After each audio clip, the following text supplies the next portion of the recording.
interesting because this guy's come out here and just the 5 or 6 warm-up tosses we've seen, he's popping the mid.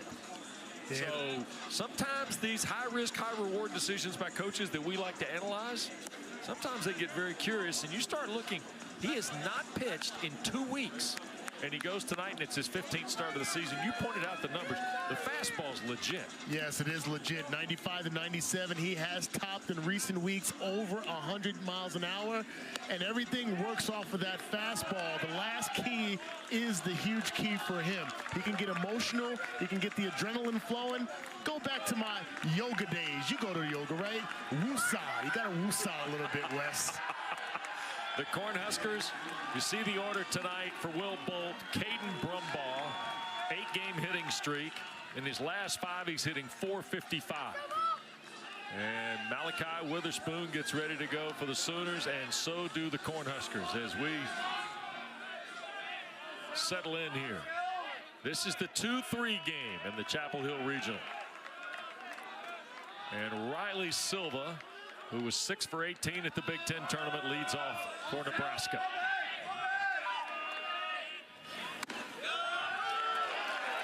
First pitch at 8:37 Eastern time, in there for a strike. You see a glimpse of the stuff that Malachi brings to the table, just effortless, very fluid motion.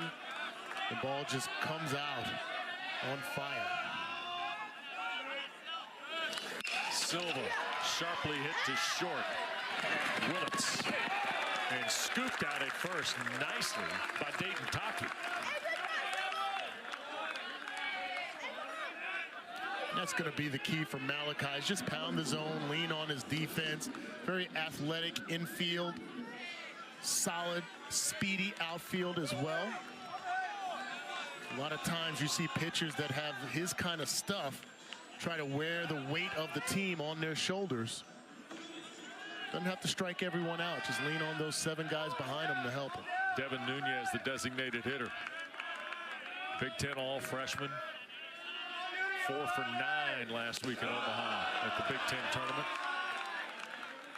Yeah, really stepped up in fine fashion as a freshman. The only freshman in the lineup for the Huskers, and had multiple extra base hits in the Big Ten tournament. 1-0 to Nunez. Rifled on the ground, past Branch out at second. So Nunez keeps it going. 1-out single for the Huskers.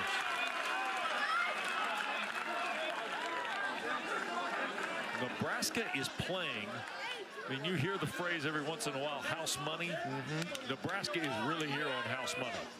When you think about the drop fly ball we showed you at the top, the 3 wins that followed, Will Bolt was very matter-of-fact with us, saying, look, we had to win all these series at the end of the regular season just to get in the tournament. Well, they went through adversity, as many teams have done. They lost their ace in McConaughey on the mound, and guys had to pick things up. They've sustained some injuries during the season. They have 2 of their starters out of this game today, so it's really been just a hodgepodge of guys put together, and to me, it's one of the more impressive runs that I've seen in college baseball, because they only have 1 all Big Ten player on the team. They have Nunez, who's an all freshman, and it's a relief pitcher that is the only all conference player on the team. So we're talking about a group of blue-collar guys that play well with each other. No one truly standing out, but everybody standing together. Second baseman Caden Brumbaugh, 1 ball, 1 strike to him. Redshirt junior from Edmond, Oklahoma, transferred from Stillwater to Lincoln. Remember, you got Nunez at first. Witherspoon, wild pitch, hit off the backstop, and down to second on the wild pitch goes Nunez.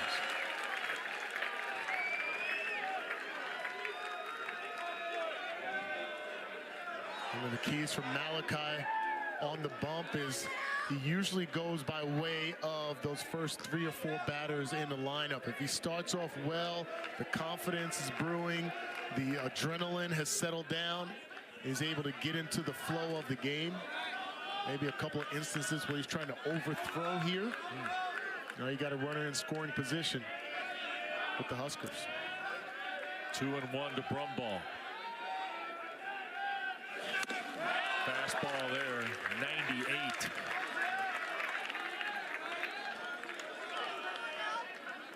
And it's 2-2. We talked about Brumball being in 3-hole all season long. It's a guy that gets on base, has plus speed out of the batter's box too, something to watch.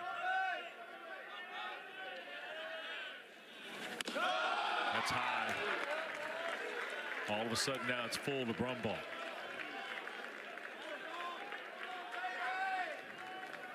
Will Bolt would love nothing more than to see his team push a run across here in the first. Build on the momentum that was constructed last week in Omaha.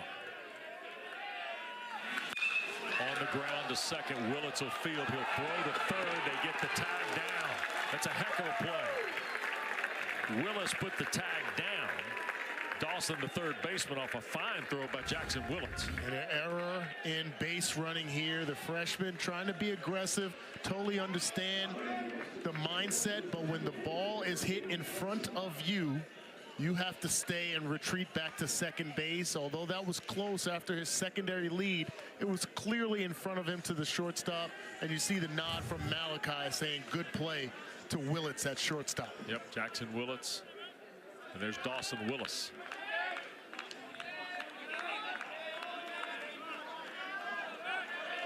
So Brumball's aboard. Fielder's choice at first. Whoa, look out. And that's Swanson that got hit by the pitch of Witherspoon. Although that was only 82. A little bit of a slider there from Malachi, and Gabe Swanson, one of the heroes of this Husker team, especially in the postseason. The last 2 years in the Big Ten tournament, he has been outstanding in the batter's box. A couple of home runs this past tournament just a week ago, and now he's on base with the free pass. Sophomore Case Sanderson's going to stand in. He's got a hit in 11 of his last 12. 2 outs and 2 on. I'll tell you what. Mudler, the catcher, did a heck of a job flagging that down. Well, it's interesting. We know when we look at the roster and the lineup of the Sooners, they are heavy JUCO. Skip Johnson believed in going to the JUCO route to assemble his roster. Well, Mudler behind the plate was the catcher from Malachi and Kyson in junior college. So he brought the whole battery together. That's why you see Mudler back there as opposed to Easton Carmichael, the All-American.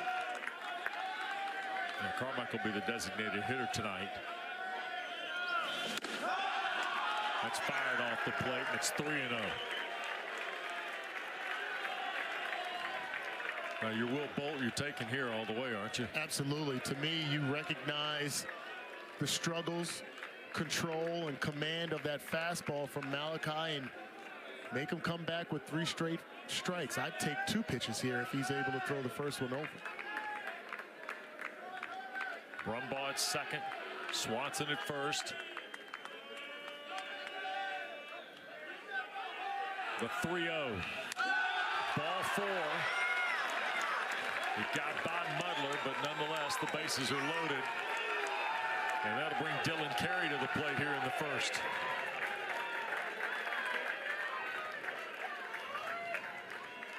First walk issued by Malachi Witherspoon.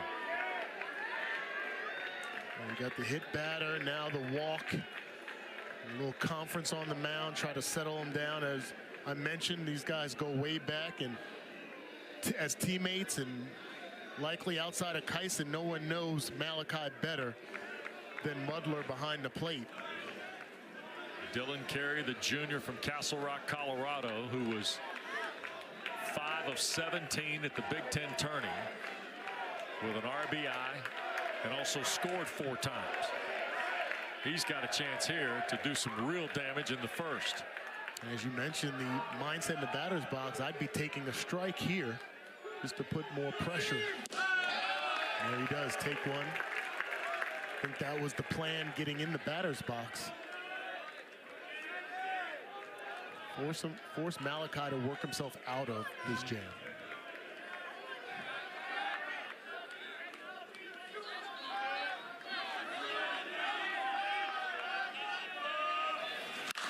On the ground, Malachi will field and flip to first, and like that, Oklahoma survives. Nebraska gets one hit, no runs, they leave 3. Sooners to the plate when we come back. To run in their half of the first, and here is Jackson Brockett, senior from Omaha, going to work. 15th start of the year for the left-hander. Yeah, crafty lefty, not going to be overpowering. He can get up into the mid-90s with his fastball, but he's confident with all 3 of his pitches: fastball, curveball, and changeup, and he has been strong as of late. Only given up 6 earned runs in the last 28 innings across 6 starts. And of course, the Sooner lineup, Willits will lead off, and there's the guy you spoke of earlier. Typically the catcher, not tonight. The designated hitter is the Prosper, Texas junior, Easton Carmichael. Yeah, he has been outstanding this season, and the linchpin of this offense for the Sooners. So Brockett will go to work, the left-hander, against Jackson Willits. And the Willits baseball family of Oklahoma. My goodness.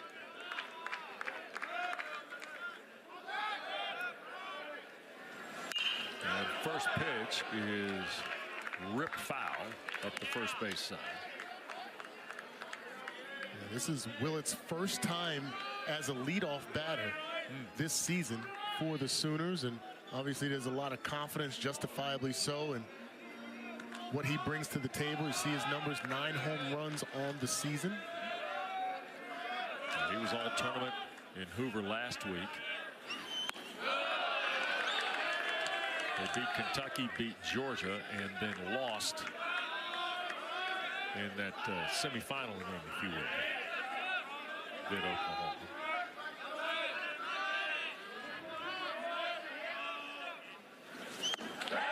Try to hold up there, and it's 2-1. Did he offer? Did not. Derek Everett's behind the plate. That's Jeff Wright, who's at first. Joe Harris at second. The crew chief here tonight in our second game, Brian Marine, is at third. 2-1. That's low. 3-1. And Brockett will not be afraid to work both sides of the plate. Go inside on right-handers. Got a good changeup that works well against the right-handers also.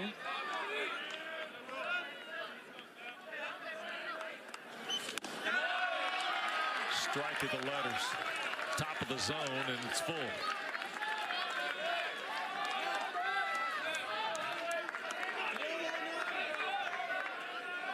Willits looks good standing in there. 6 feet, 206 pounds.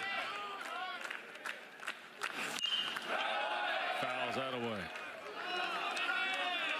He's a complete player. Good speed. 14 of 14 in stolen bases on the season. 8 doubles. 3 triples, just 1 shy of the team lead.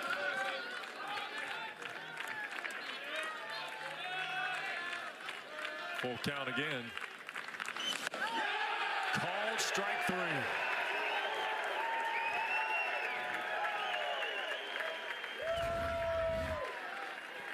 Leaning heavy on the fastball. He works the inside part of the plate.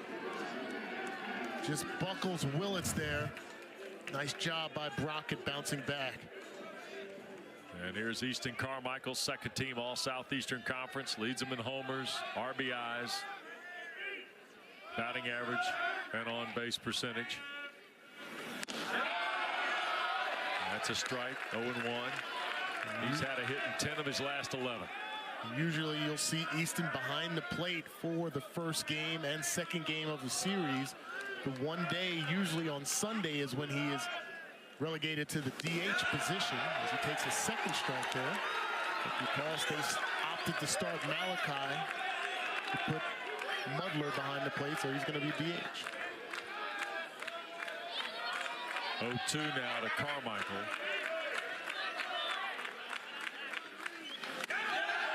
Outside, 1-2. Brockett was almost finding some rhythm, and Carmichael's tried to slow him down a little bit, stepping out of the box as much as he can. Now, with the pitch clock into college baseball, things are a little different now. That ball couldn't be corralled by the receiver. Well, there's always been a little bit of a cat and mouse, little chess match between pitchers and batters, even before the pitch clock was a factor. Pitchers holding on to the ball, staying in their set position a little longer, trying to throw off the timing. Chopped on toward third. This will be a tough play. Barehanded, the throw across. Didn't get him. Popped out of the mitt of the first baseman, Sanderson. It's a heck of a play by Rhett Stokes coming down the line. It's a base hit, though, for Carmichael. Initially, I thought maybe Stokes should have tried to see if this ball was going to bounce foul. It clearly was not, but you can see great job grabbing, getting a strong throw over to first base, and Sanderson, they would not have gotten Carmichael anyway.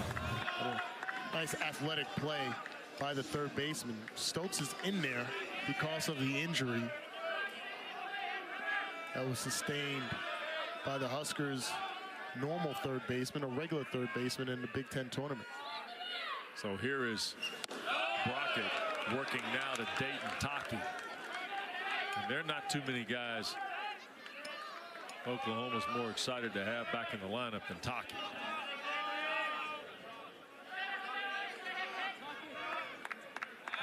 Brockett will throw over to keep Carmichael close. 1 out, we're here in the first. This game's already had the volume turned up a little bit. Yep. You can feel it. Winner gets Carolina tomorrow night here in Chapel Hill in the winner's bracket game. The loser plays at noon against Holy Cross. Runner goes, pitches high, they'll fire it down on a slap tag by Carey. Not in time. Carmichael has stolen the base. Carmichael is one of the more athletic catchers slash DHs that you'll see with the lefty on the mound. He goes on first movement. Strong throw down to second base, but not in time. Calixto behind the plate does a nice job. And that misses. It's now 3-0 to Taki. I mentioned Stokes at third base. Overbeek was the full-time third baseman. Injured his ankle in the Big Ten tournament, but Stokes is a truly viable replacement. There's a 4-pitch walk to Dayton Taki. So now you got him first and second and 1 out. And Oklahoma's returning the favor of what Nebraska tried to do in the first. Sooners were able to stem the roll. Can the Cornhuskers do the same? Gamble now.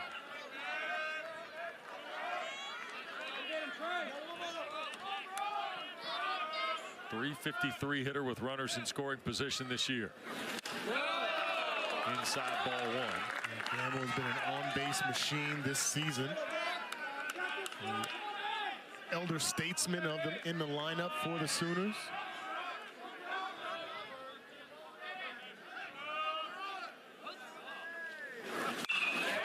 Popped up, third base side. And Stokes over. Put out of play. So it'll be 1 ball, 1 strike to Gamble. Trey Gamble's a junior college transfer, Salt Lake Community College. He's drawn 45 walks this season, which is 3rd in the Southeastern Conference, but only 3 in the last 7 games.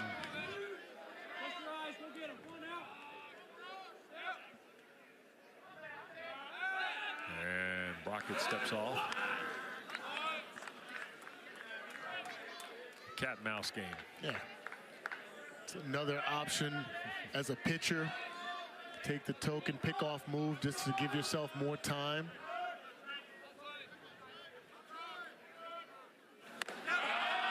Fastball on the outer edge.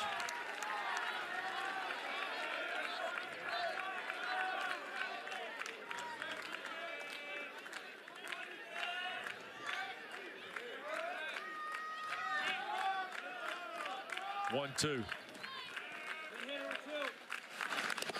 That's in the dirt. Felixo did a nice job covering it up. Out number 2 on the strikeout. That's a great job. Well executed pitch here. Kind of spikes the breaking ball, but you can see from the side swing. Looked like he kind of held up from that angle. Did not give him the benefit of the doubt. Nope.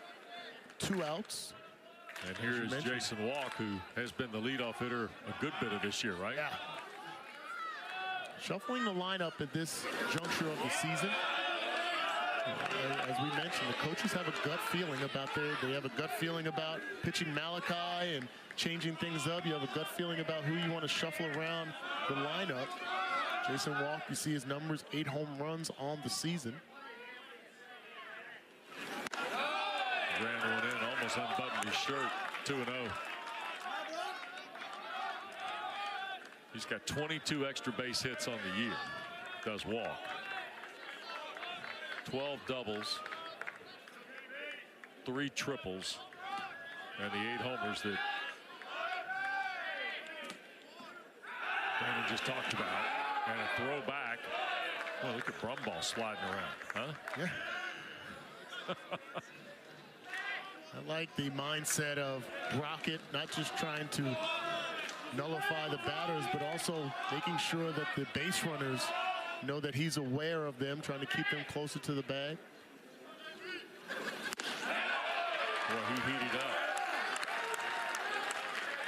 Dana, is it his ability to go outside to the edges, both sides, regardless of a left or right-handed batter, that he can then not have the overpowering fastball? Absolutely. Location, location, location. On the ground. Nice play. It's short, flip to second, and that takes care of the Sooners. Carry to Brumball. How about each club building threat in inning 1? Nebraska stranded 3. Oklahoma's going to strand 2. We still got no score. Still deadlocked at 0 as we go to inning number 2 here on a Saturday night in Chapel Hill. And man, Nebraska 15-6 in their last 21. Will Bolt said our backs were to the wall. We had to do it all. Yes, a lot of pressure on Will Bolt and the Huskers, and they stepped up to every single challenge that they had to get to this point. Malachi Witherspoon will start with Max Buttonback. Or Butenbach, I should say, here in the second. Inserted into the lineup tonight, utility guy from Lincoln.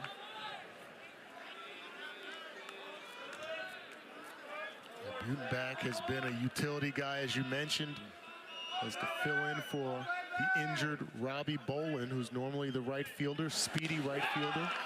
Has batted in the top of the lineup as 2-hole for most of the season, and Butenbach had to come off the bench because of the hamstring injury sustained by Bolin. And he was 0 for 4 in the championship game, struck out twice against UCLA. 0-2 quickly to Butenbach.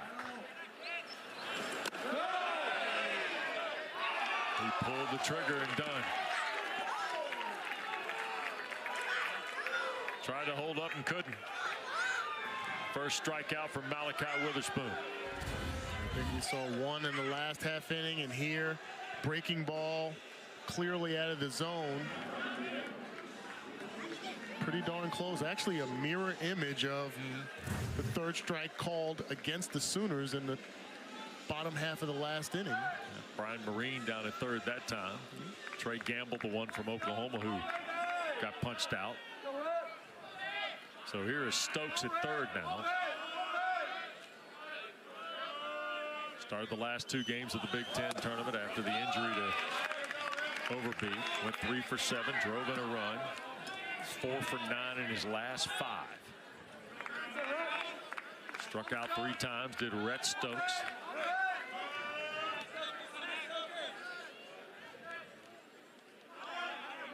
0-1. Pumped in for a strike. 0-2. There's that slider we talked about from Malachi, and you can see a little bit of that extra confidence that as he got through the trouble in that first inning, seems to be much more fluid and confident right now. That's up and out.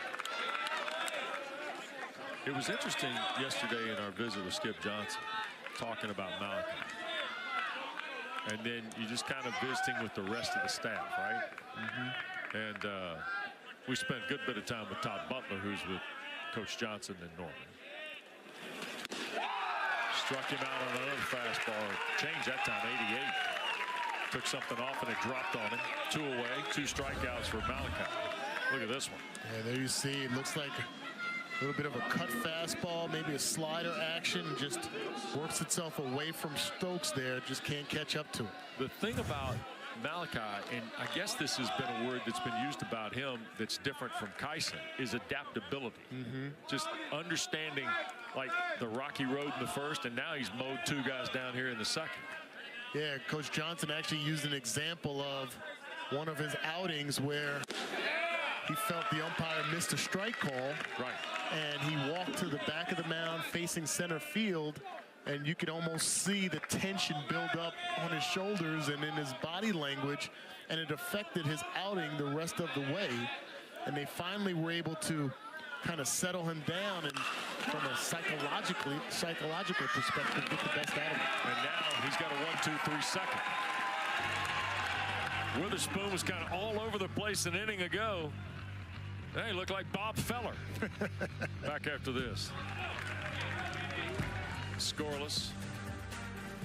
Then you think they got the game on the iPad? I did. I think they're watching. Actually, I think they're watching on the app. Positive thoughts, yes. Yeah, checking us out. Appreciate it. Now, Skip Johnson, first 40 games and last 15. Offense a little different. He's trying to find some balances here tonight to kind of get that side of the house cleaned up. The key point is that he's still figuring out ways to win. That was sharply hit and ran right up on the first baseman. What a throw back, though. Not in time to retire Mudler, the catcher. That ball raced up the glove of Sanderson, and a heck of a play by Brumball backing him up. Yes. Excellent job here. Well hit ball, just a 2-hopper, and you can see the tricky bounce it takes off of Sanderson's glove. And as Brumball is right there, they almost get the runner at first base. That's why you got to hustle out of the batter's box. You never know. Here's Kyle Branch now. All freshman pick in the Southeastern Conference.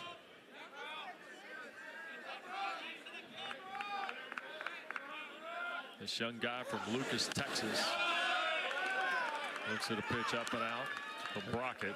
That's a healthy lead. I love that camera angle through from third base. Is you get to see the lead at first base, and even though it's a one-way lead, I don't anticipate the runner at first base trying to swipe second, but just being there against a lefty. And there's a school of thought there, Wes, where you want to get out far enough that you affect the vision as well as the attention of a left-handed pitcher, knowing that you're going back on any kind of movement. So just trying to shake things up, get him focused in a different direction. And the 1-1 thrown back to the bag.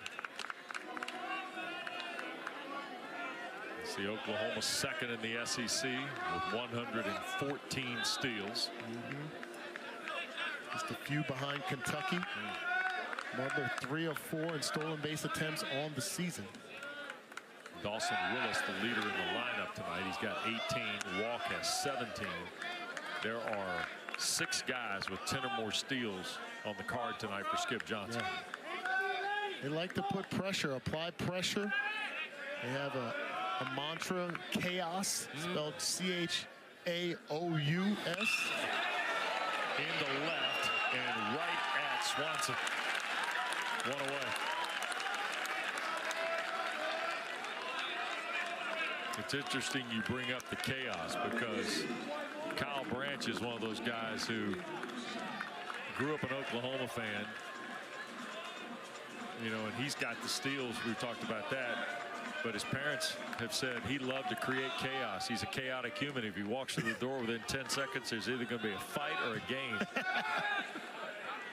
Love it. Yeah. 1 out, 1 on here in the Sooner second. And there definitely is a method to the madness. As looks like Mudler went back into first base a little awkwardly. Uh-oh. We're going to have the trainer come out and check him out. He's holding his right wrist. Yeah.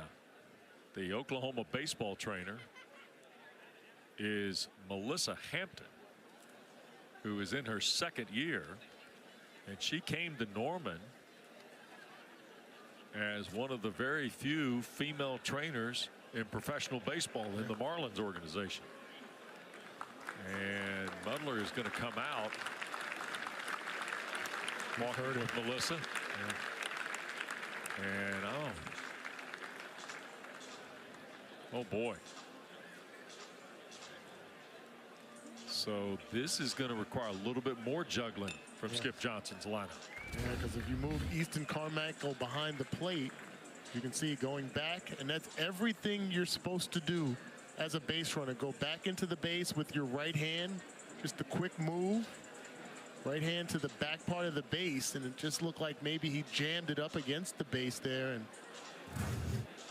it's going to get some attention from the physicians. So out running as if he were coming into the game. And so here's Mudler coming back. Okay. So Mudler is coming back to the game. Cool aspect of sportsmanship by Brockett as he jogged on across the diamond to first base. Even Brockett checked on him, acknowledged, hey, are you all right with the wrist? And Mudler shook his head. So Mudler over at first with 1 out. And here is Drew Dickerson, by the way, standing in. Playing for the first time tonight since May 16th.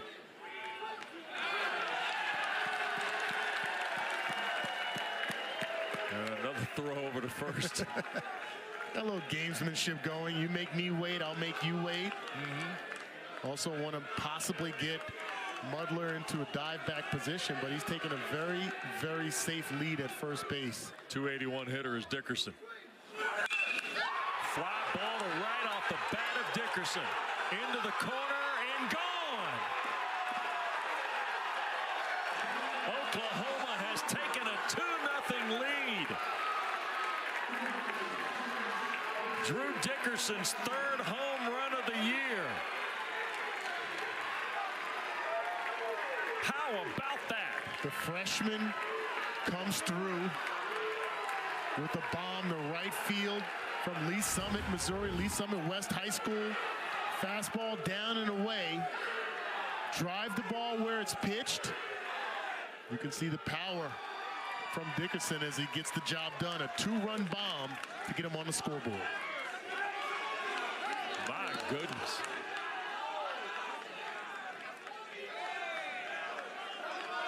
And Drew Dickerson celebrates his third home run of the year. You see some frustration from Brockett. I'm sure part of that frustration is how long he had to wait.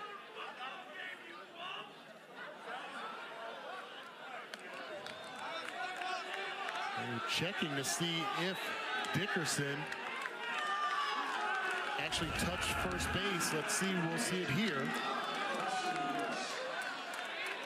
He was in front of the base and actually stepped on the top of the base. So instead of cutting the corner as you would normally run the bases, because of the excitement there, he stumbled over the base with his left foot, but stepped right on top of it with his right foot. So Brian Marine now, who's the crew chief of this group, after several throws over to first base. And now there's a discussion with Derek Everett at the plate. Jeff Wright is at first.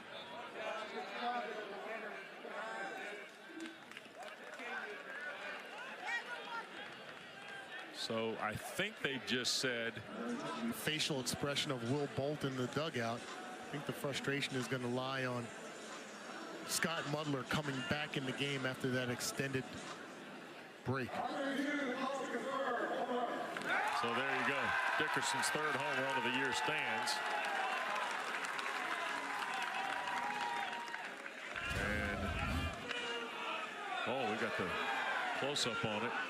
Again, you can see right there on the top of the bag with the right foot. Looks like he engaged the safety bag first, but the toe of the front of the foot clearly on top of the white bag. Great calls by the umps. Brockett in the dirt now to Dawson Willis, 9-hole hitter for the Sooners, 222 on the year.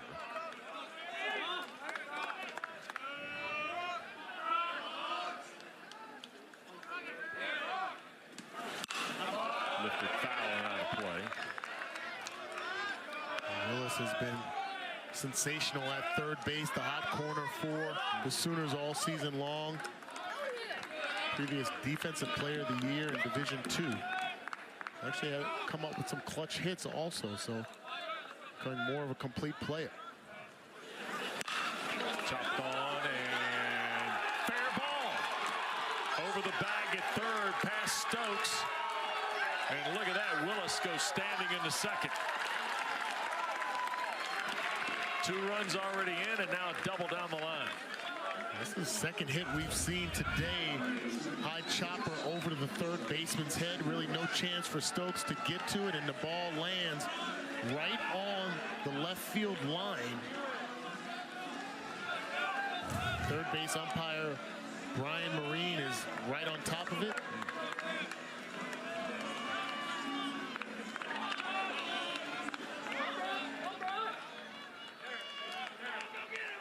And now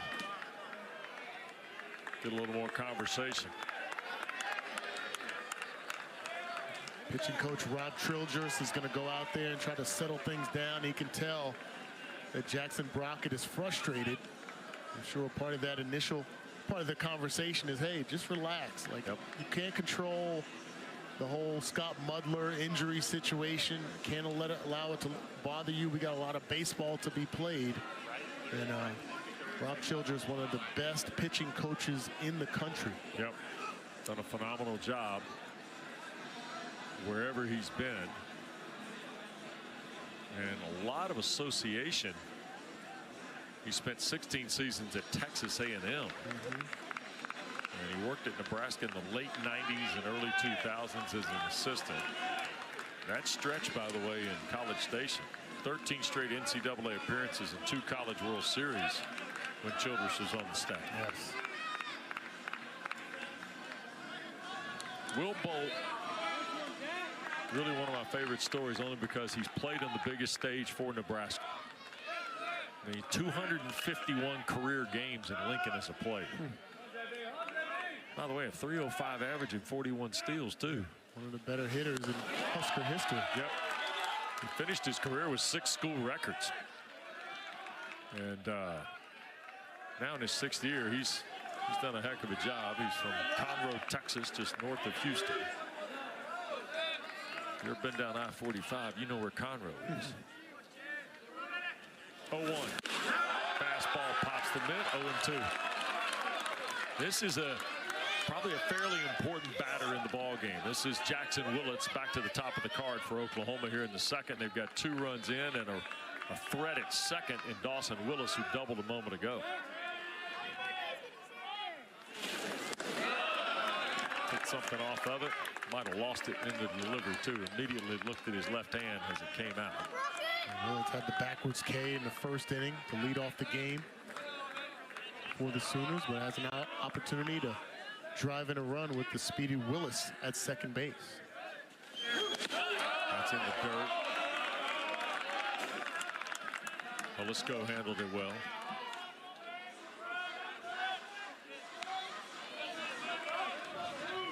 Jackson Brockett got to find a little bit of that groove he had in the first. It's been bumpy. Going through an inning and 2/3, or an inning and a third, I should say.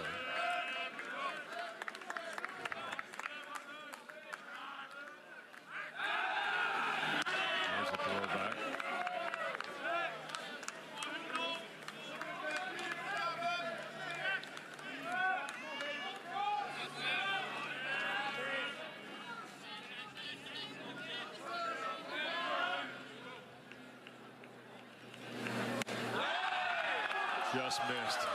2-2.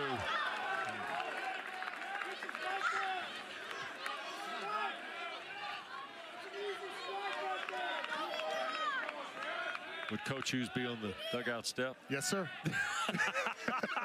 Was that quick enough? Yeah, he would. 3-2. Foul back.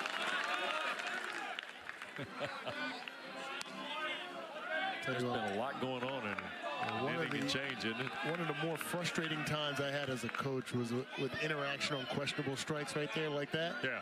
And his comment to me was, you keep talking, I'm going to open up the strike zone even more. That's when I kind of I got more upset, because now you're infringing upon the integrity of the game. There's a strike zone. And now they got Willis in the jar. And here we go. And it's Brockett that tags him out. 2 away.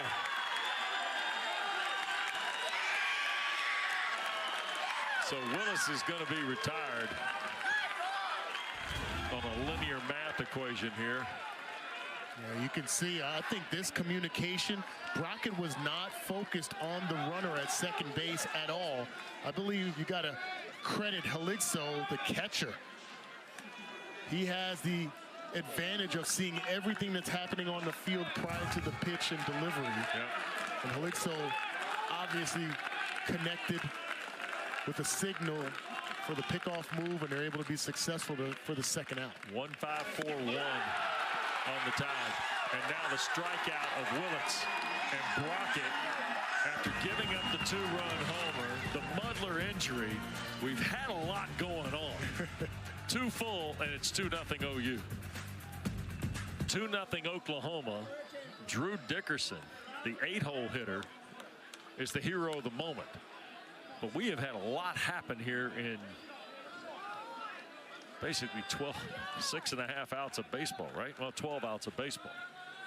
3 for each side twice. And now, all of a sudden, here's Nebraska now on the counterpunch with Riley Silva leading off the 3rd. There's Dickerson, who hit the homer, with Mudler aboard at first. And Malachi Witherspoon's been sitting over there a while and starts the at-bat for Silva with a strike. Kind of works both ways here, I guess. Yeah. Right, Danon? Each pitcher has had extended breaks. Malachi's been on the bench to watch his offense go, and the injury to Scott Mudler, who's back behind the plate, injured that right wrist, which is where his glove is on. If it was his throwing arm or throwing hand, it might be a different story here. Yeah. 0-2 very quickly to Silva. Riley bounced to short to start the ball game.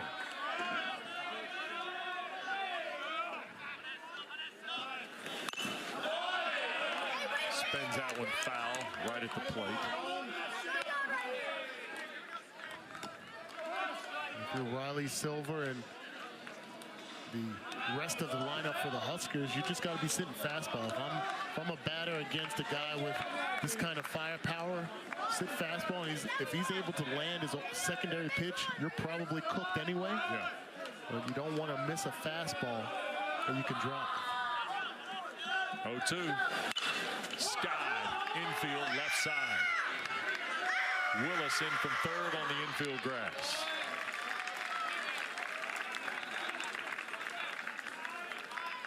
Well, don't forget, don't miss a minute of the action from the NCAA Baseball Regionals. We take you to the best live action on the squeeze play. Scan the QR code right now. It'll carry you to Chris Budden, Mike Rooney, and Chris Burke tonight. Holding down house at HQ in Bristol, and they will send you all over the country in a half hour. If they're playing, you'll see it on Squeeze Play. During our rain delay here this afternoon, I mean, it was fired up everywhere in this ballpark. West Virginia, Kentucky ended up being a thing today. I mean, I don't know how Vanderbilt Wright State turned out. Florida, East Carolina. Yeah. I mean, as soon as the first game ended here with North Carolina and Holy Cross, the most popular item around the ballpark was Squeeze Play on the phone. Yes. By the way, Vanderbilt came from 3-0 down to beat Wright State 4-3. They were no hit into the 7th. That's why you love the event. Yep. 0-2. Fouled off, got away from the catcher. No foul, and he'll hold.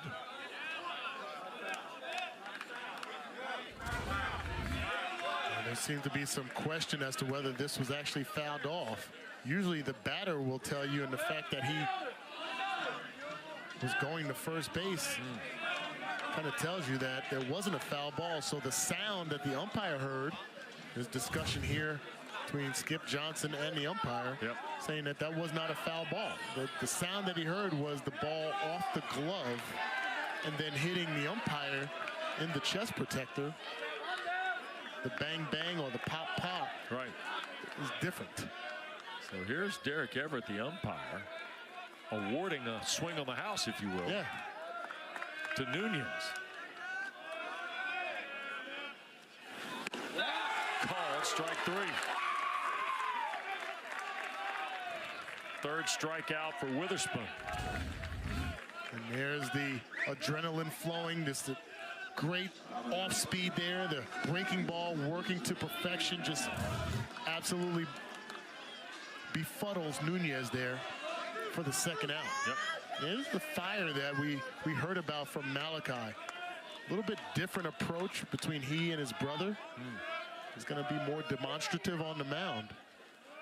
2 outs. That looked like the cutter, didn't it? Yes. 0-1 it is to Brumball here. By the way, Malachi Witherspoon has struck out 3 in his last 5 at bats of Nebraska players. He wants a new ball. That one does not work. Gotta have enough. It's kind of tough when you have the stuff that Malachi has. We mentioned the fastball that's topped out at 101 the latter part of the season, but his slider is 89 to 91.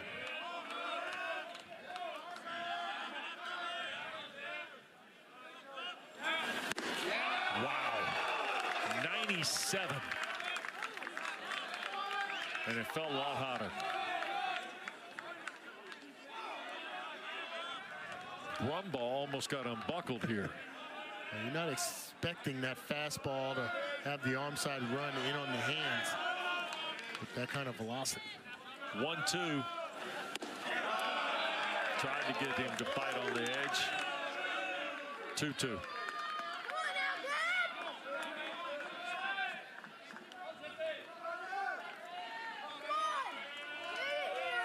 One hit for Nebraska belongs to Nunez, who struck out a moment ago. Brumball trying to keep him alive. Here's the 97 on the inside. Yeah, I wonder how they did not see him go around on that. I think he offered at that pitch, but Oklahoma didn't get the break.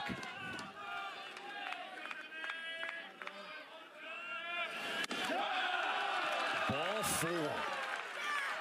And he went back inside again. Fastball at 97. That replay we saw was a little bit of self-preservation. Now Malachi's trying to get an explanation there from the umpire. Was that in and up? Looks like it was definitely in and up. There. May have an argument on that check swing, but not there. So here's Swanson now. 7 home runs. 247 on the year.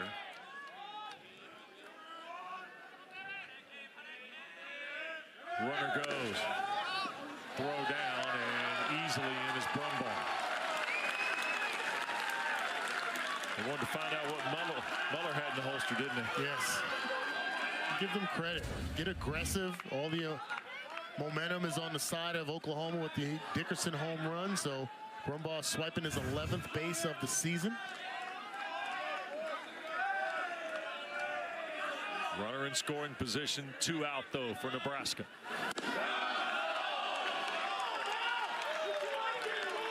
And a pitch at the top of the box. Called strike 1. Gabe Swanson, as you mentioned, the home run numbers, 7 on the season, but 2 of those in the Big Ten tournament last week. Showing some exceptional power, opposite field. He gets a pitch over the plate. He has the ability to put it out the park, just like we saw from Dickerson. Yeah, Witherspoon went right back up top again. It's 2-1.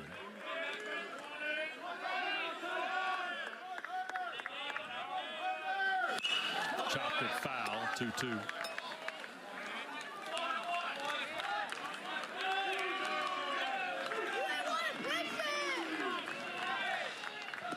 So you got Brumbaugh at second.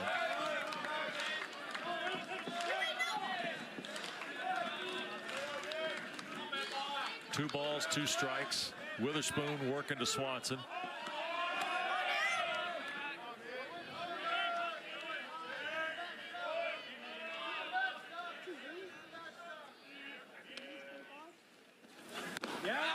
Called strike 3.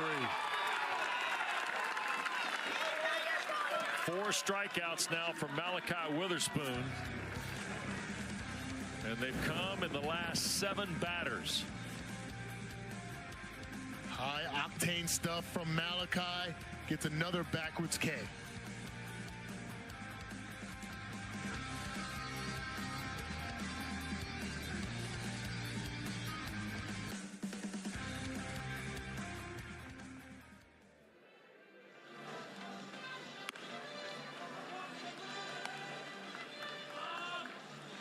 Third inning, Oklahoma 2, Nebraska nothing. 41 pitch night so far for Jackson Brockett from Elkhorn North in Omaha. And throws one through the wickets. Felixo, the catcher.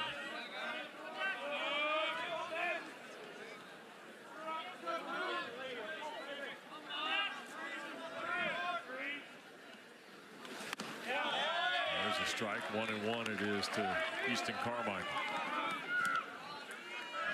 Carmichael singled, stole second back in this first inning, and leads off the third here for the Sooners, who already have a 2-0 lead.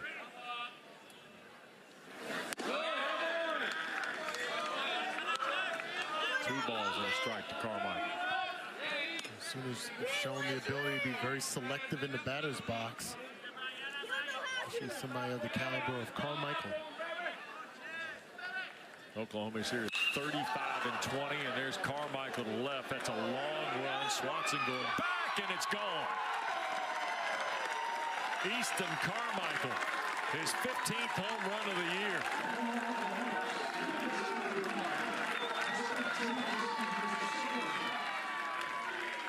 Makes it 3-0 OU.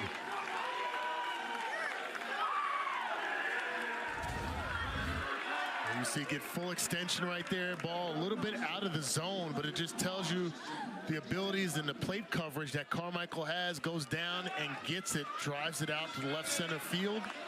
A solo bomb for the 3rd run of the game. And a guy who loves Oklahoma makes it 3-0 in favor of the Sooners.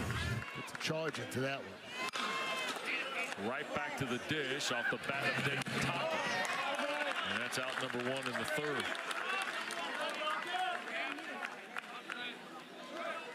Oklahoma's got their 18th multi-home run game of the year here in their first NCAA appearance in 2025. When you combine the athleticism, the speed, and the ability to put the ball out the park, the power numbers just jump off the page for the Sooners. Gamble stands in now. Lefty on lefty set up here.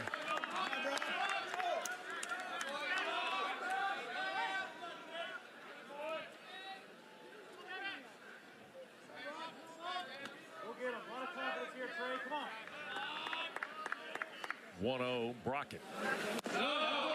That's 2-0. I told you Trey Gamble is from Alpine, Utah.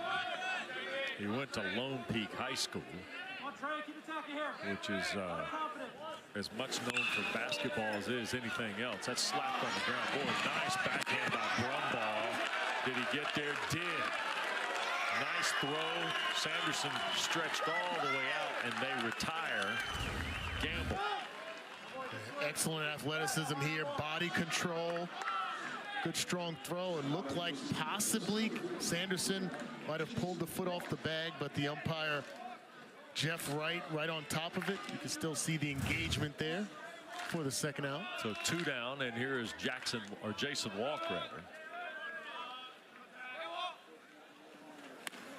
And that pitch off speed and low, ball 1.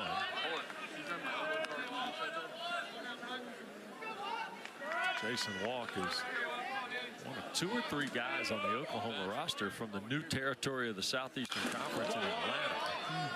He's from Acworth, Georgia. Played at Harrison High School, where guys like Jason Walk seem to be factory pressed and put into the system.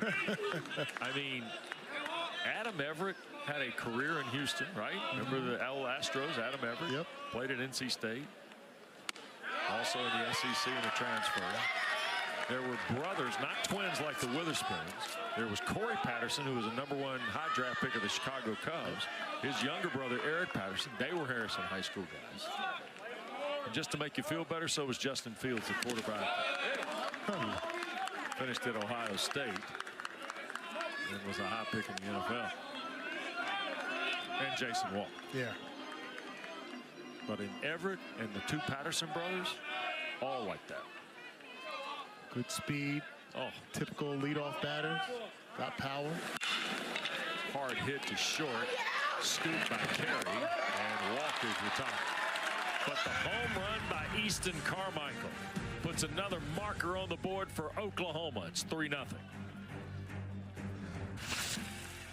By the way, we checked on a couple of other little nuances of that whole thing. The NCAA has told us that there is a 10-minute time limit. That seems like a long period of time. I do get it, though, to some extent. When you think about the nature of other sports, you can come back in the game in baseball, basketball, hockey, soccer if you're injured. In football, basketball, and other sports. In baseball, once you are out of the lineup, you cannot return. So the extended amount of time, somewhat warranted. Feels like Will Bolt needs something good here for his club to start happening. And he gets it with the leadoff batter, a drive past the shortstop. Side note to all of what we saw in the second. You know, Brock at the picture clearly became frustrated, things of that nature, right? At the end of the day, Mudler's fine. He's in the game. The most important guy in the whole sequence was the first base umpire. Yes. That guy right there, Jeff Wright, because he had the clock. Remember the stopwatch? Yeah. Like, I feel like there's a certain level of time that you don't need a stopwatch. You just use your regular watch, right? Like 10 minutes. You know, man, come on. Dana, you know how it's going to work, right? What are we going to use the clock on the scoreboard? Yeah, might as well. 10 minutes. What you boys got? I got 11 to 10. What do y'all think? All right, let's start now. Foul back. Good hard fastball. 95. High in the zone. And here's the thing, too.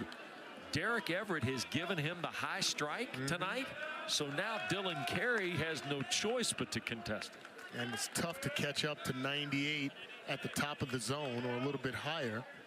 The Huskers, as we mentioned, the first time they have the leadoff batter on base. In the dirt, 2-1.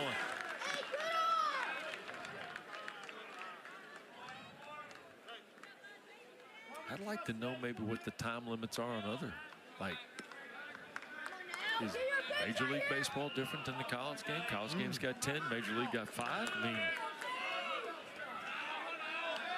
2-1.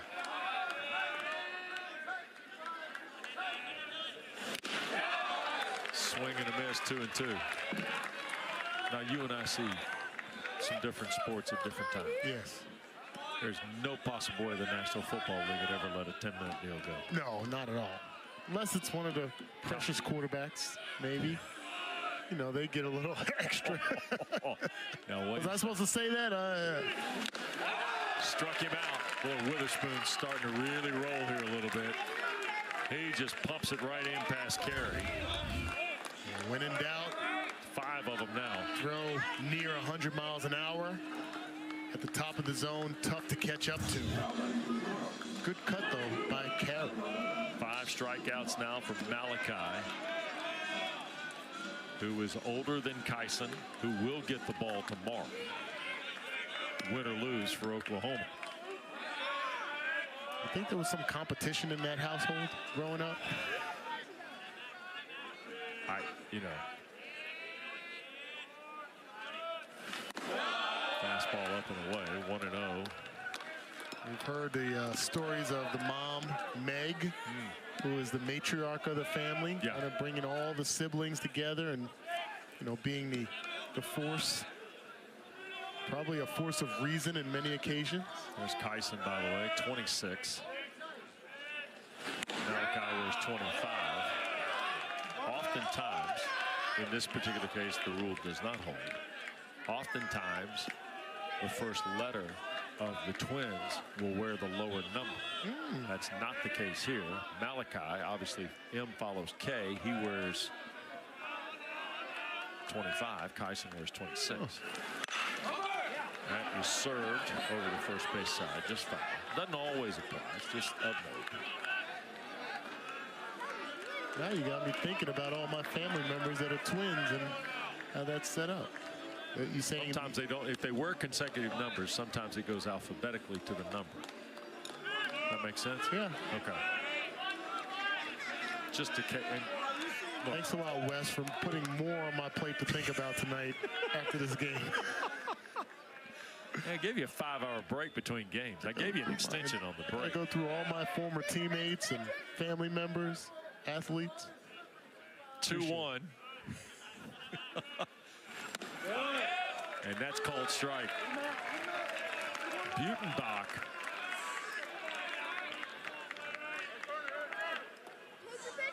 Remember now, he is into the ball game because Nebraska does not have the services of Robbie Boland tonight. Yeah. And here's a 2-2. And he pulled the trigger on that, and that's out number 2 and another strikeout. That's 6 now for Malachi Witherspoon.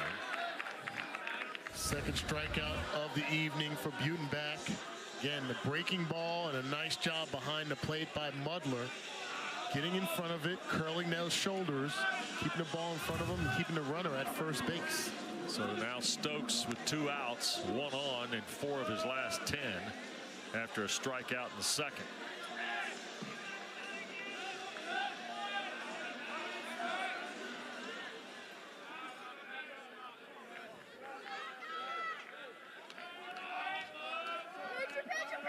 Single by Sanderson. He's at first.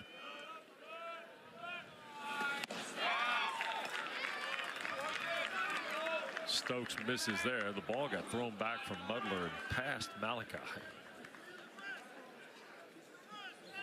Case Sanderson at first base. Not a stolen base threat, just 1 stolen base on the season in 3 attempts.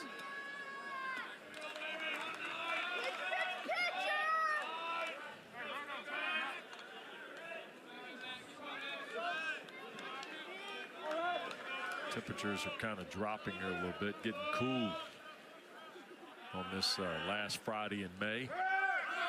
Runner goes. That ball is smoked out in the left field, and drifting back and making the play is Gamble. So a single by Sanderson goes by the boards. For everyone outside of the program, we had questions as to why you went that way. You know your program better than anyone. What's your thoughts on how he's been dealing this evening? Yeah, I mean, I think he's been really good. I mean, his fastball's sinking good, and his breaking ball's going for strikes. And that's what he needs to keep doing to keep these guys off balance. Well, Coach, thanks for the time. Good luck guys. the rest of the way. Thank you. You bet. Shoulder. Wow. Well, I'm going to date myself here, but do we think that he went back into the clubhouse and did a Mel Gibson and Lethal Weapon and knocked it back in, Wes? they don't do that anymore. Any given Sunday. Every inch. Slap right back through the box by Mudler. Well, his story continues now. Yes.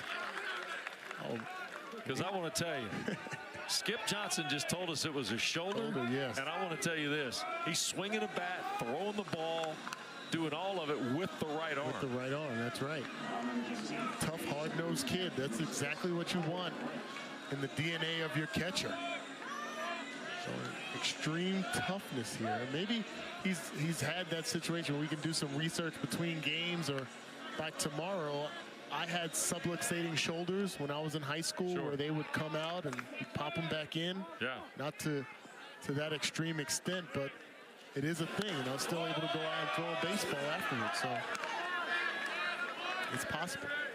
Well, we need to spend some time tomorrow with Melissa Hampton, the athletic trainer who went out there to tend to Scott Mudler. 0-1. Branch now staring in. There are a couple guys on this roster who were just, no matter where they lived in the country, were going to be Oklahoma players. Kyle Branch is one of them.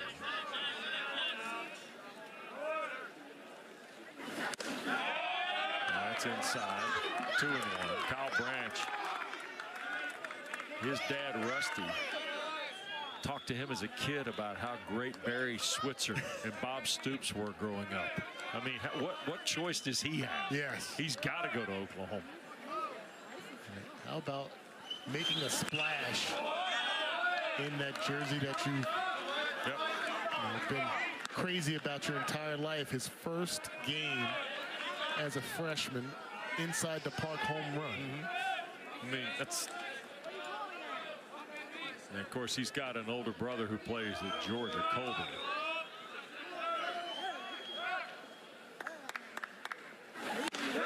That's called strike 3.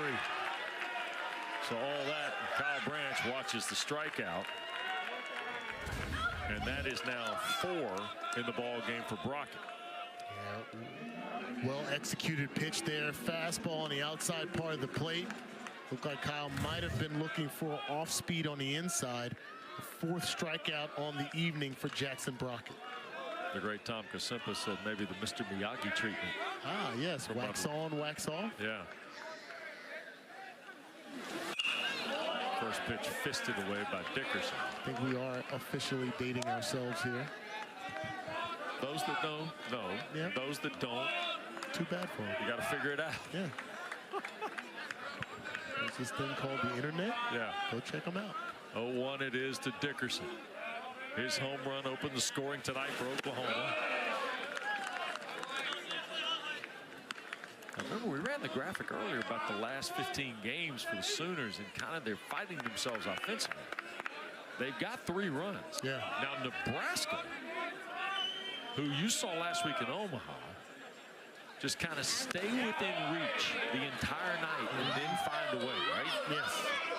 They're going to play their full 27 outs. Yeah, but Horn on Sunday was dominant from the start. Yes. Okay. But the rest of those games all kind of had this feel, right? Yeah, exactly right. They're not a team that's going to give up. They take on the DNA of their head coach and pitching coach, Will Bolt and Rob Childress. They're going to fight. And you know what Will Bolt's thinking? We get over here, we find a way to get a run, a couple hits.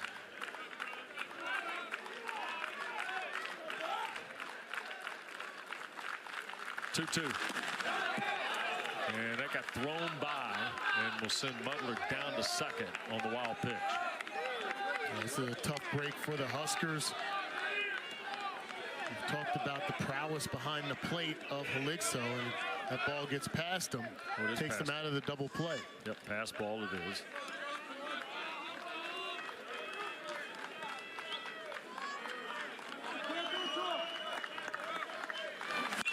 That is foul.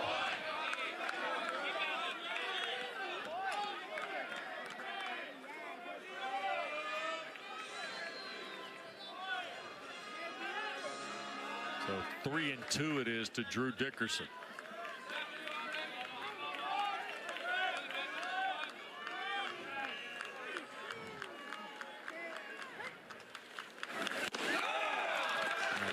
4.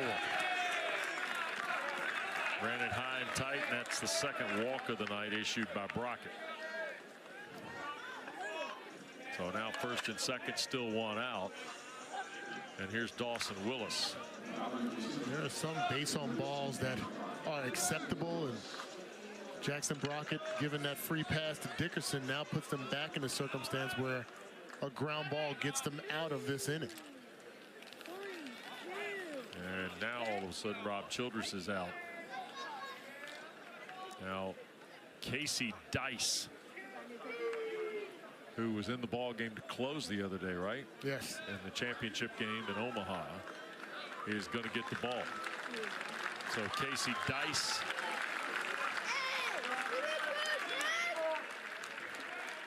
he's coming in for the Huskers.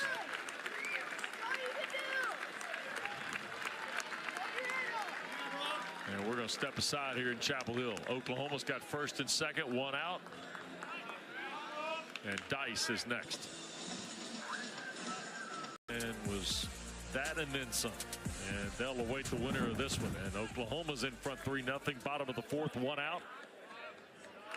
And Nebraska has made a pitching change. Casey Dice has come on. And the first guy he sees is Dawson Willis. And here's a look at the senior from Webster, Florida. Pitched on Sunday through 15 pitches, struck out 2 guys on the way to closing down the Big Ten title for Nebraska. So his numbers there, 16 strikeouts to 8 walks, and with that sidearm delivery, he doesn't have the firepower that we see from Malachi. He's going to be between 88 and 90, but as far as a workhorse and competent pitcher, Will Bolt and Rob Childress believe in this young man. He's really worked hard over this last season, lost 10 to 15 pounds, made him more athletic, and it's shown. So here's Dice, and that is served, and he'll throw on to first. Look at that, double play ball. How about that play? Red Stokes caught it, stepped back onto the bag, and then threw to first. How about a little double play? 5-3. Look at this. Yeah, make it look easy at third base, the hot corner, athleticism, a strike to first base to end the 3-0 Oklahoma. We go to the top of the 5th. 9-1-2 on the card for Will Bolt, but I want to go back to Red Stokes here. Look at this. Talk about making it look easy. He fields the ball near foul territory, but the ball's fair. Taps it with his left foot and still has the ability to throw a strike to first base. How about that? Knows exactly where he is on the field to make the plays. 5-3 double dip. And it's a 3-0 ball game. By the way, these teams, as we go to the 5th, are combined 1 for 12 with runners on. The only hit with runners on is the Dickerson home run. Yep. Elixo looks out.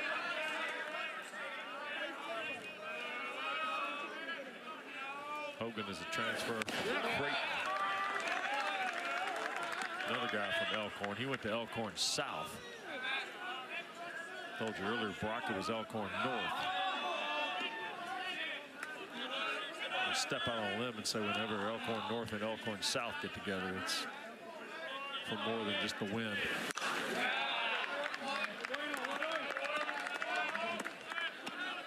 Foul back, 1-2.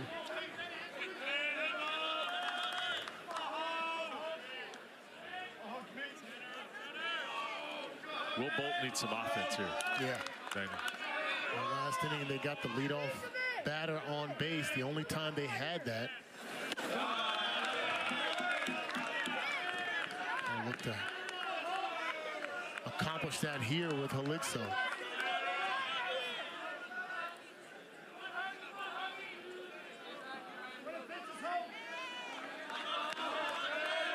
He's a 250 leadoff hitter. He's hitting under 200 on the year.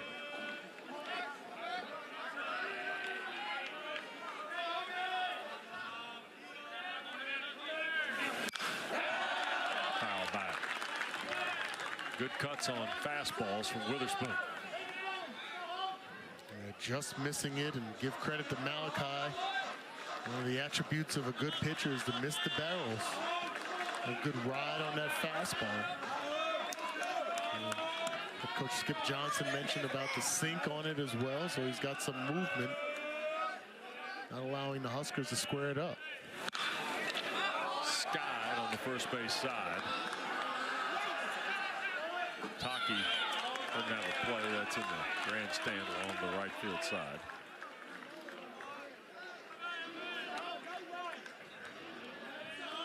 Look at the bridges being built over there. Oklahoma and Nebraska fans getting along. Who would have thought? Yeah. We're gonna make him pictures, Sean. Look, we can be friends. He gave the ball to a youngster. Oh, there you go. There you go. Anything's possible. 2-2 it is.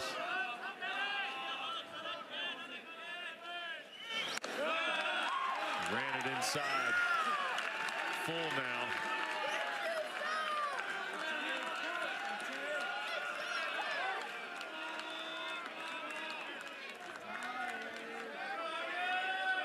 Witherspoon works quick. Called strike 3. Elixo thought he was going to get first. Yeah.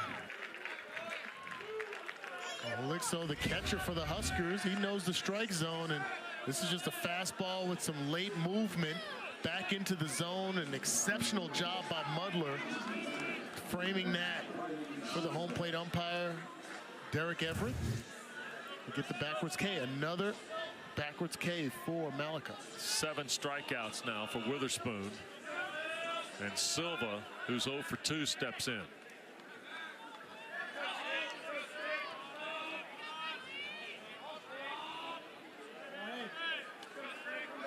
Witherspoon had not pitched in 13 days. Swing and a miss by Silva, 0-1.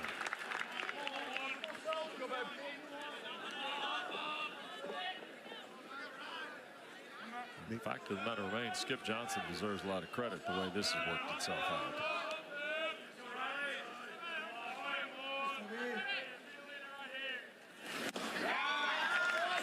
Threw that by 96. He's almost 70 pitches in. His last outing on the 17th, he went 6 1/3 against Texas. 4 hits, 4 runs, 3 earned. He struck out 10, walked 3, and got the loss.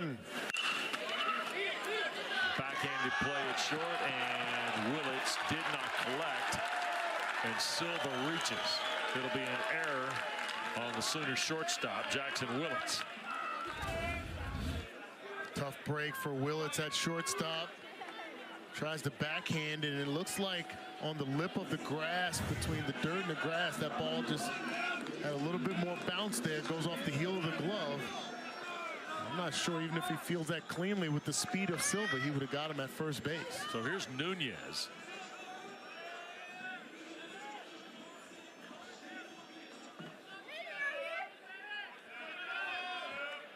He singled in the first, called out on strikes in the third. Fastball up and out. Nebraska is 0 for 6 with runners on, and now we got a full-blown meeting going. Town hall stuff. Here's Skip Johnson coming out. I don't know that there's anybody in the Oklahoma bullpen. So this looks like a coach-pitcher conversation. Yeah, definitely a one-on-one conversation there just to try to settle him down. And this may be an example, Wes, of when we were talking with Skip Johnson, and he said, you know, there are times where I need to go out and calm him down, and you know, from a psychological standpoint, he gets a little bit too fiery, too emotional. So it's not necessarily about the arm slot and, you know, the X's and O's of baseball. Sometimes it's just about settling down the pitcher in a certain situation. And as I mentioned earlier when we interviewed him, like, he knows his team the best. He knows his guys the best. So credit to Coach Johnson. And he calls the pitches now for Witherspoon.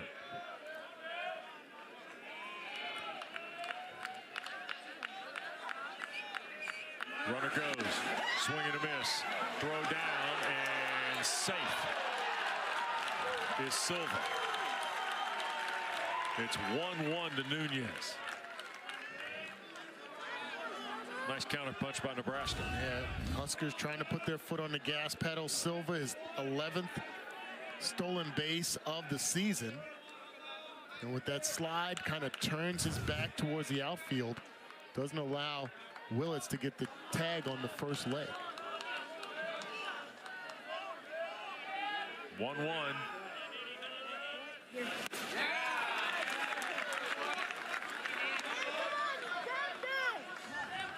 If he's landing that slider, he's going to be tough to work against in the batter's box. 90-mile-an-hour.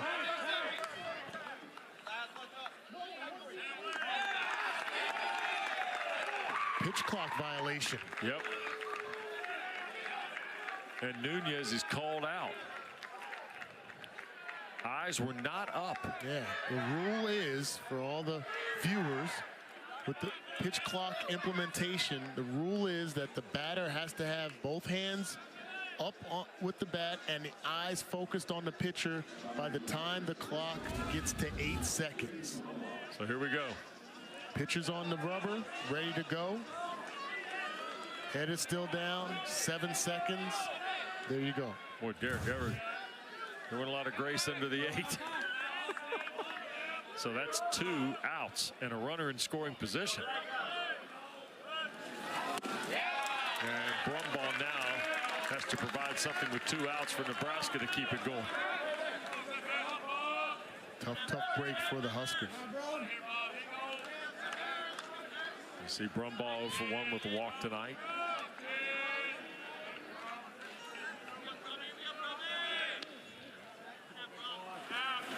That ball to right.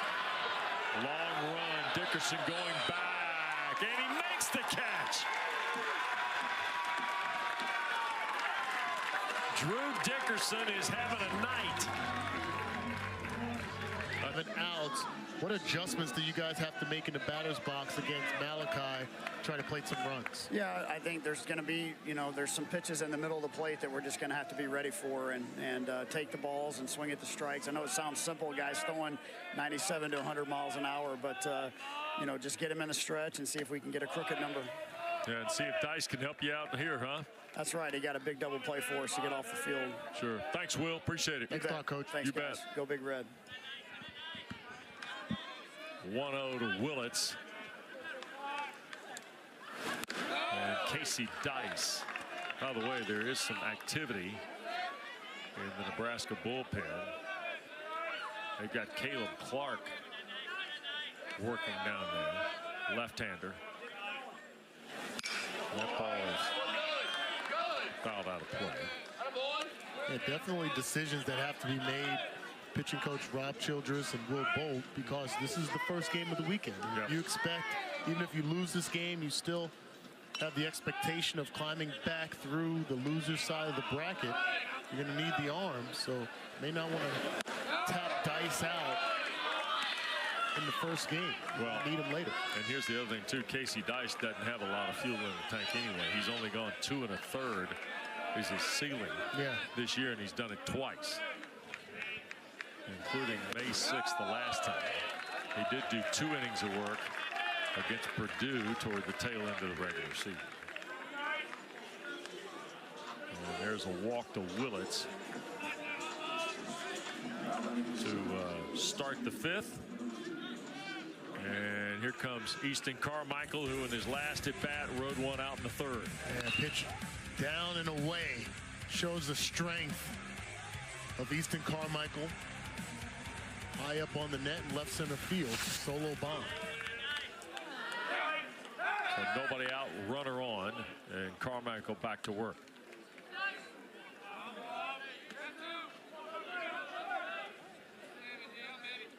Willits at first base. Good speed. Very good speed.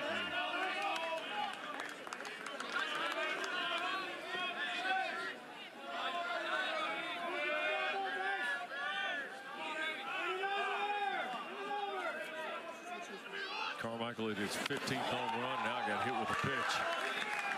So now it's going to be first and second. And Dayton Taki.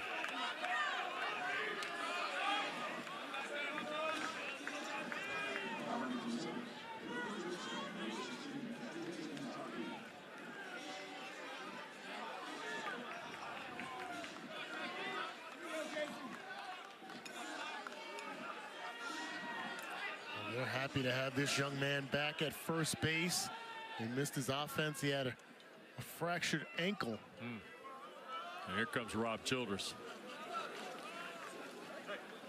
And yep, they're going to go get Caleb Clark, the left-hander. Wasn't sure how long Dice would go, but Clark is ready here in the fifth. So Casey Dice, a short stint tonight. Third Nebraska pitcher of the night is next. Interact with him on many occasions, calling Big Ten baseball, and just a special human being. And actually interviewing Will Bolt after they won the Big Ten tournament title last week. Behind his sunglasses, he talked about how emotional this team was. I'm sure Greg Sharp and his passing was part of that as well. Absolutely, yep. So here's Dayton Taki now from Weatherford, Texas, with a 1-0 count. And we get our first look at Caleb Clark. North of the border, 6'2", 210-pound junior. Crafty lefty, strikeouts, 16 to 7 walks, 21 hits, and 17 innings of work. Taki squaring to bunt and does so foul, 1-2. Clark is going to have a fastball and a curve that's more of a sweeping break. 88 to 91 with that fastball, but this is a role that he's accustomed to, very comfortable, situational. He gets ahead against Taki. Taki trying to handle the bat on bunts, but now with 2 strikes. He'll step in here and look to hack away. Off the plate, 2-2. There's that sweeping breaking ball.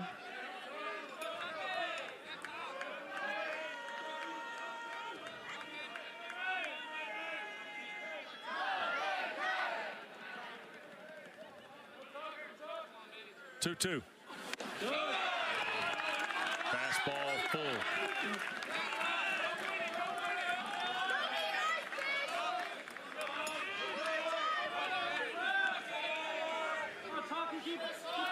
Nothing Oklahoma. 2 in the second, 1 in the third. Nobody out, first and second. Called strike 3. Taki threw the bat as if he was walking up the first base sign, and Derek Everett called strike 3. Borderline pitch here, a little bit of late life at lefty, right on the outside part of the plate, too close to take there. An excellent job by Halixo behind the plate in the frame, and they have stolen a strike there as Taki definitely opposed. Gamble now, 0 for 2. On the ground, shoots it past the shortstop.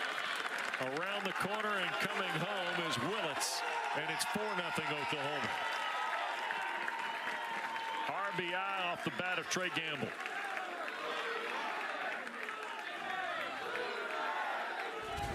With the runner at second base, this is a nice job of hitting. You can see the hands inside the ball there by Gamble. It's the big part of the bat on the ball, pokes it past the shortstop for an RBI. Carmichael moves up to second on the single to left. So first and second, still just 1 out.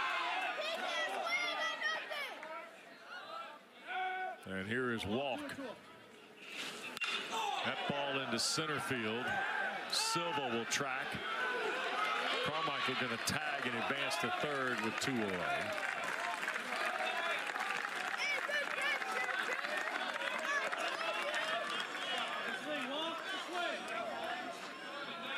Some quality swings in this game so far by Jason Walk. He's 0 for 3. Some good cuts. He gets the advance the runner there. Good smart play by Silva in center field to throw it into second base to hold the runners on the corners. And not two runners in scoring position. And here's Mudler, who wins some sort of sacrifice or service award tonight, if nothing else. I mean, we know where the first ice bag is going. Maybe the first one will go to Malachi Witherspoon. The second one will definitely be on the shoulder of Scott Mudler. Yeah.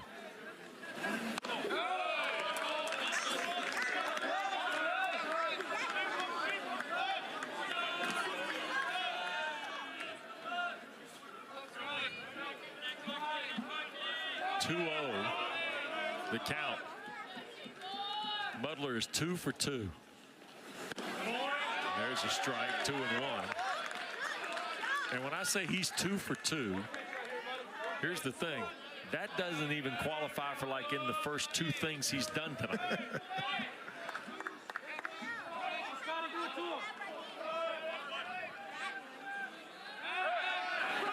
There's a throwback over to first. Gamble into the bag.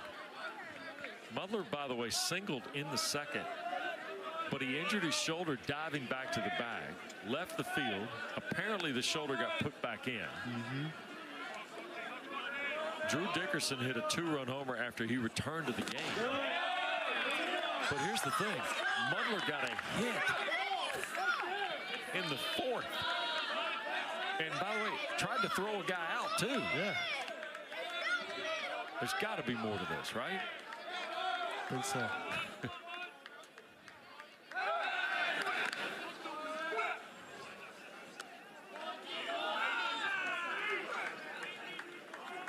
Nebraska's got more activity in the bullpen down the right field line, by the way. Drew Christo is up now for the Huskers.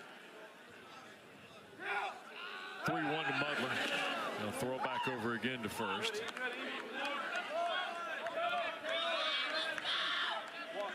And there's a look at Christo. Christo's been one of the high leverage arms out of the bullpen for the Huskers. He was sensational last week in the Big Ten tournament. Long relief guy. 3-1. Chopped on toward third. Gathered, throw in time. But the RBI single from Gamble plates another run. Oklahoma 4, Nebraska nothing.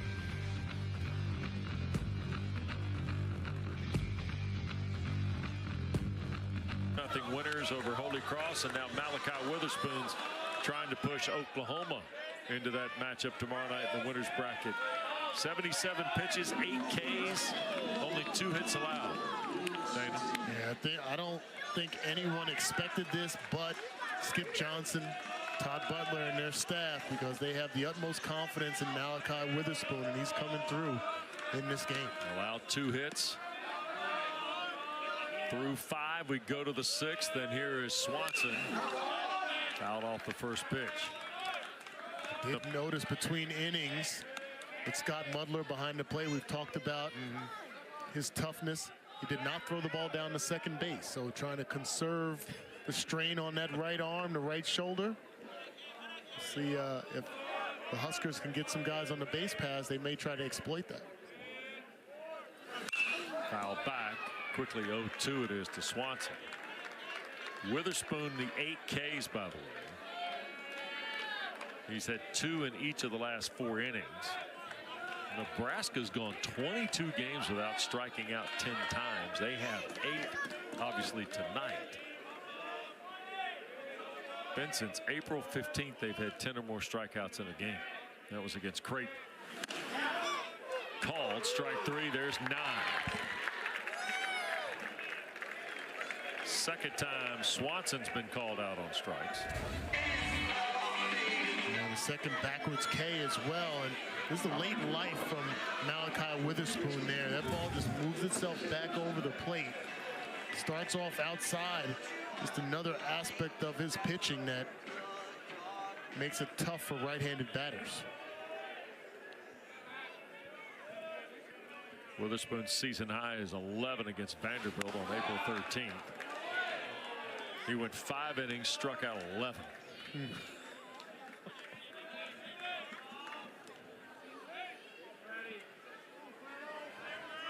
That's his career high as well.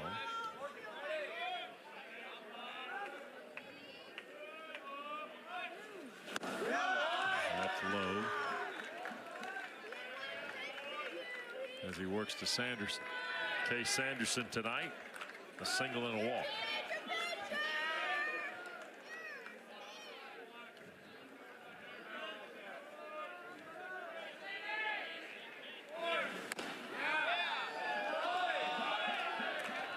Inside, 2-1, or 3-0 rather. 7 hits tonight for Oklahoma, 2 hits for Nebraska.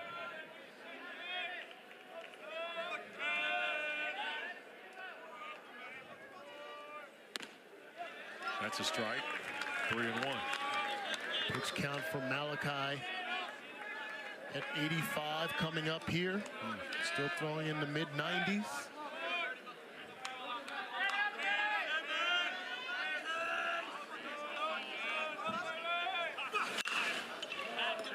Fouled off. Well out of play.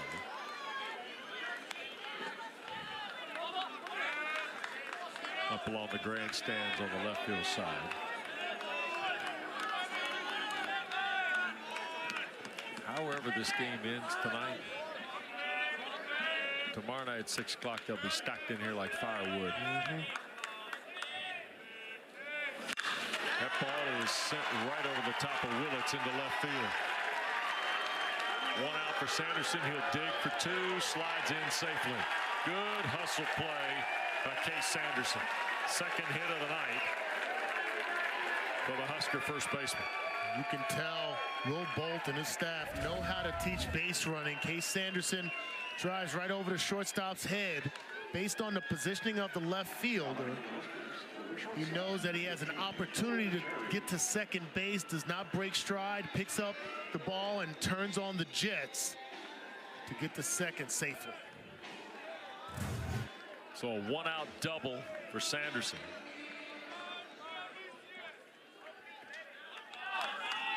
And now here's Dylan Carey. 0 for 2. 7, 8, and 9 do not have a hit tonight for Nebraska. Dylan Carey leads the lineup with 8 home runs on the season, so the junior shortstop definitely has the ability to change the dynamic of this game with 1 swing. Off the plate, 2-0.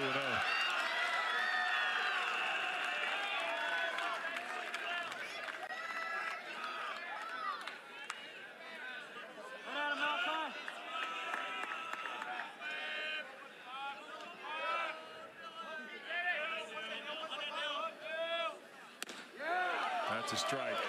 96.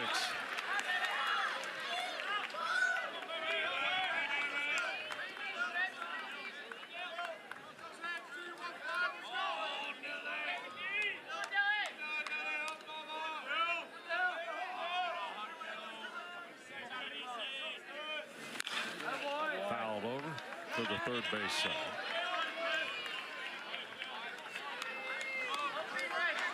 See 0 for 8 with runners on, 0 for 5 with runners in scoring position. Nebraska's only got 3 hits. Yep, and all spread out too. Oklahoma finally with some bullpen action. Jason Bowden to work.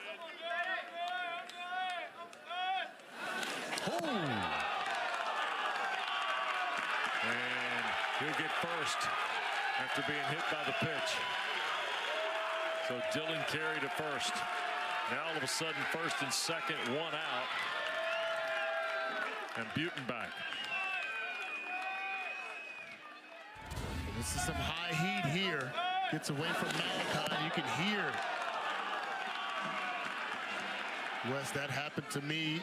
Almost ended my junior year at the University of Iowa. Broke a finger. Lost 30 games that season from the same high heat there. So that's smart. So he was lucky to be able to shake it off and get the first base. Yep.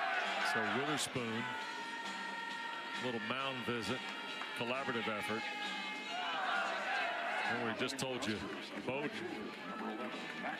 transfer from Texas A&M, is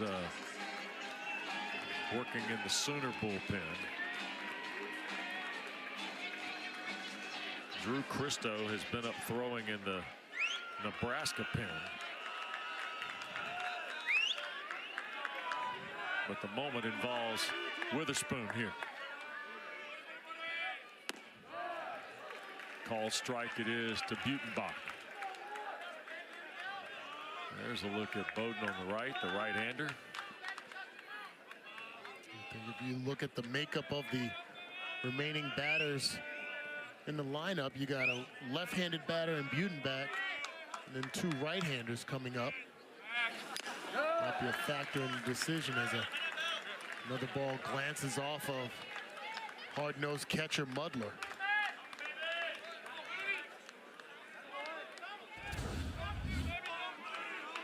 Taking a beating. Oh, right off the bat, straight to the chest protector. Yep.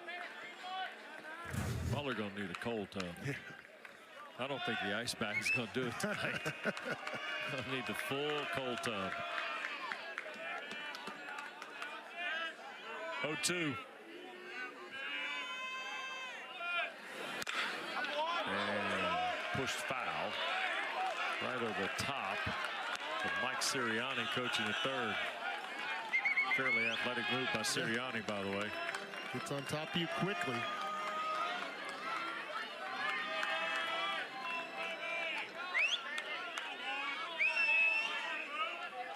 Sanderson at second, Carey at first. 0-2 to Butenbach. Fouled it off to stay alive. And I mean, just got a little bit of it. Malachi is definitely landing that breaking ball. He's done so all evening long. Looks like Butenbach is seeing it well.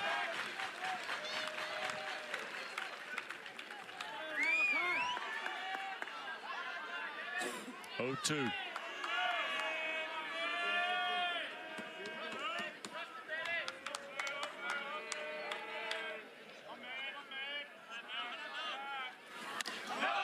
Up and away, 1-2.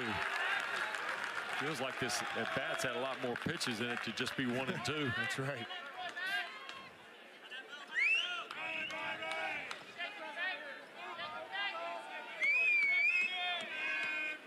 Seven-hole hitter.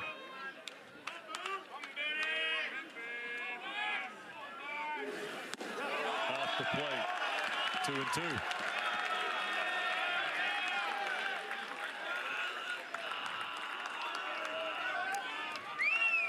Dana, and I don't know that Nebraska can allow another opportunity to slide by the boards.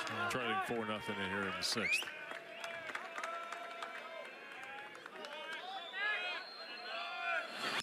That ball to center. Walk will make the play for out number 2. Hit it too good. Yep. Line shot for out 2. Might be the hardest hit ball by the Huskers this evening. Unfortunately for them, it finds the glove of Walk out in center field. So now, here's Stokes, who struck out and flied to left. 98 pitches now from Malachi Witherspoon. If he's being taxed in the least,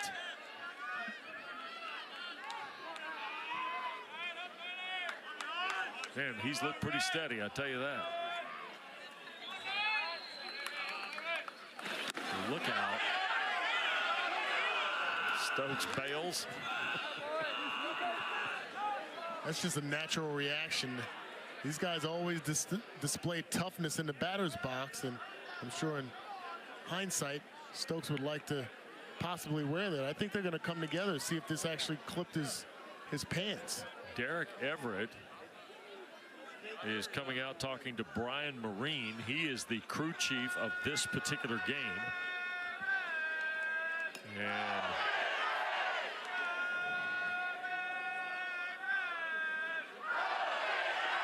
Nebraska folks.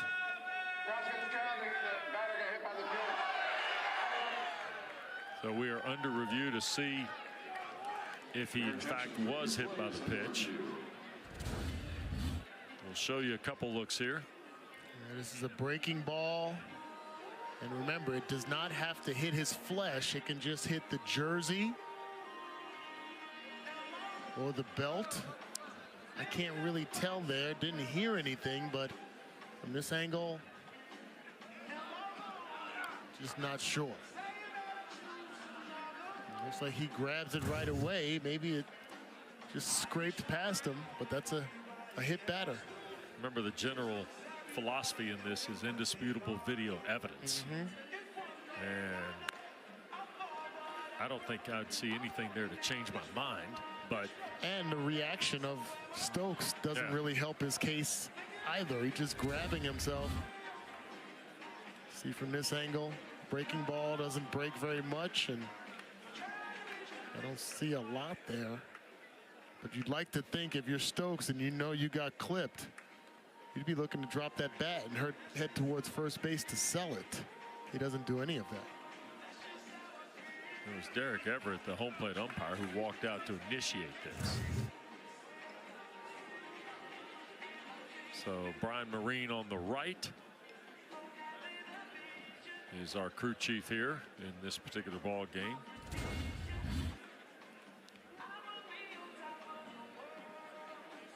I don't know, man. Yeah, I don't know. I think in that circumstance, you got to lean towards what the batter does or how he reacts. Didn't drop the bat to go to first base. I'm not sure he sold it. And let's face it, some guys don't want to sell it. They want to swing the bat. And I give credit to Stokes. If he wants to be the guy to try to make this a one-run game, so be it.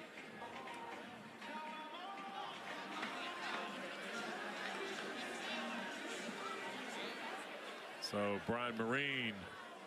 After a review call on the field stands, the batter did not get hit by the pitch. Nebraska's out of challenge. All right, so call on the field stands.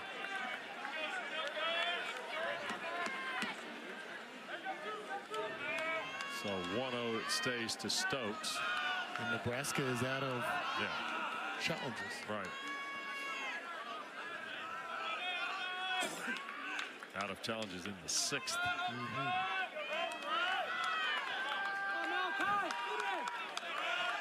First and second, 2 outs.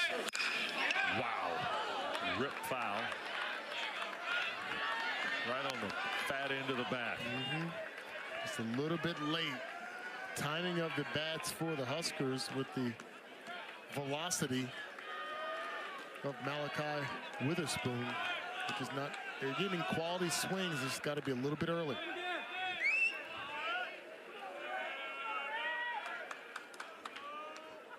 One.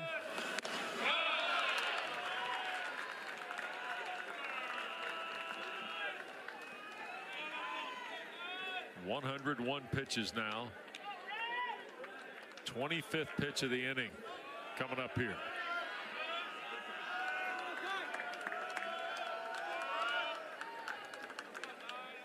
Stokes waits. Rolled it right back to the mound, and Malachi Witherspoon does it again. One hit, 2 left for the Huskers. Still 4-0 Oklahoma.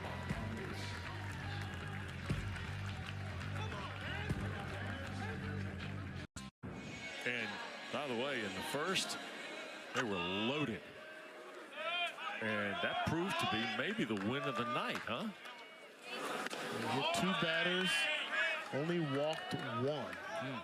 So those concerns that everybody had, or a lot of people had, maybe not Skip Johnson, showed itself not to be true. Yeah, there's Kyle Branch to start the bottom of the 6th inning. The ball and a strike to him.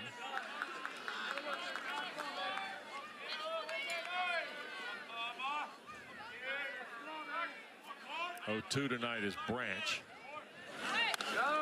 That's off the plate.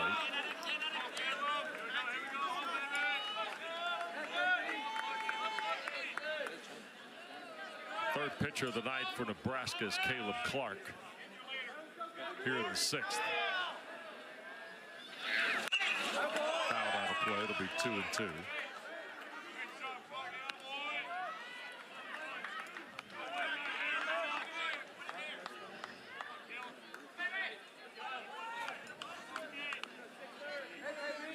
See where this half frame goes, because off the plate, full now. Remember, Oklahoma was warming Bowden, sophomore right-hander from Austin, Orange, Texas, and transfer from A&M down there. Nebraska also had guys going too. It'll hold at 3-2. Fouled away.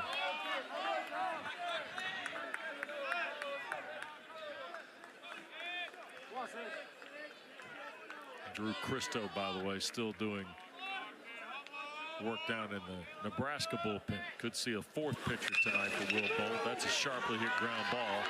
Backhanded at second. Brumbaugh throws on the 1st.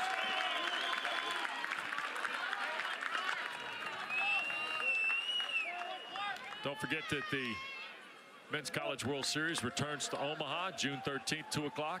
All the coverage on ESPN. But for more information on the Men's College World Series, go to NCAA.com, the official online home for all 90 NCAA championships. And I also tell you that on the NCAA.com site tonight, you can go there and they will purpose a full regional scoreboard for you. Nice. You can just get all of it right there in one swing. Soak it all up. Yep. A lot of good baseball being played, a couple of upsets. Cool. Folks are early for the game tomorrow night. Baseball fans. Yeah, taking it in. I like that hat. College baseball is rad. How do kids know rad? Somebody tells them. 1-2. Fast times at Ridgemont High. Yeah, nice. Well done, Mike Damone. I was looking earlier today just to kind of scan around and see what was what. And I was looking for the first round, kind of upset that we get in this event, seemingly. Yeah. Right? I don't know that I've seen anything yet. There's some close ones. I will tell you that Columbia leads Southern Miss 9-4 tonight in Hattiesburg. It's a strikeout, by the way, there. Drew Dickerson down on strikes. He's already homered tonight. Oregon is trailing. St. Mary's leads Oregon State tonight. Oh, wow. That's a 4-1 game, right? Dawson Willis at the bottom of the card. He doubled in the 2nd. That's what makes this first matchup, this first round special, because you're getting the best pitcher from each team usually. Yep. And you never know what can happen. Ground ball fired right between 1st and 2nd. Willis has got another hit tonight. His 2nd of the evening comes with 2 out in the 6th.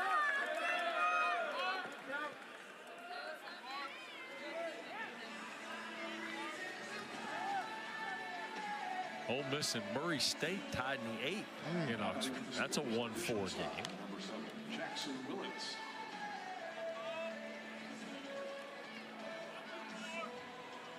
As I like to say, Coach Hughes, they're out there. You just got to look for them. Yep. Dawson Willis has got his 11th multi-hit game of the year with 2 hits and 3 trips. If it hadn't been for a heck of a play by Stokes at third, he might have 3 hits, by the way. Remember, Stokes made the play on the first batter that Dice saw, which was Willis. Behind that bag, stepped on third. Play. Yep. 2 outs and 1 on here in the 6th. So remember the double hit by Willis in the 2nd inning. Yep. And he got thrown out at 3rd base, picked off, I guess we should say. Yeah, 1-5-4-1. Yeah, they ran him through the pickle. There's one again, first base side, off the bag. Sanderson will step on first, and that takes care of the threat. Oklahoma goes 1-2-3 in the sixth, still leads 4-0. Coming out of the game after 102 pitches. Yeah. 3 hits, 9 strikeouts. Yeah, feeling good now. So we get the second Nebraska pitcher or Oklahoma pitcher of the night. And let's welcome into the ball game. This is right-hander Jason Bowden. This will be his 30th appearance of the year. Got an ERA of about 5 3/4. He's worked 39 innings, 43 hits, 28 runs, 35 Ks, and 12 walks. Yeah, high leverage guy. 30 appearances on the season. 4-pitch guy, 90-93. He's topped out at 95. Has a sinker that's gotten up to 97. Slider and changeup to complete his arsenal. Gotta keep the bats quiet for the Huskers here. Holisko starts for Nebraska, looks at a strike.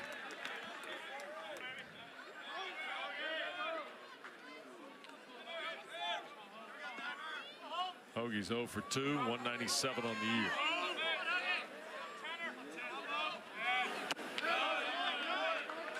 Now a ball and a strike to Holisko.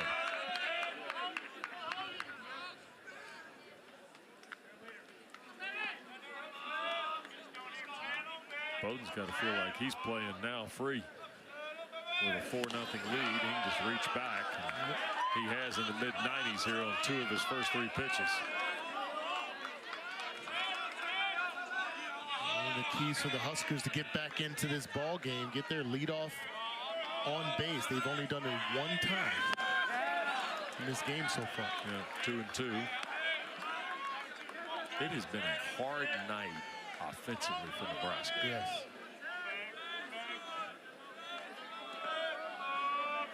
Not just Witherspoon's fine performance, but some of the stuff on the back end has been really buttoned up defensively too. And there's a strikeout of Holisko.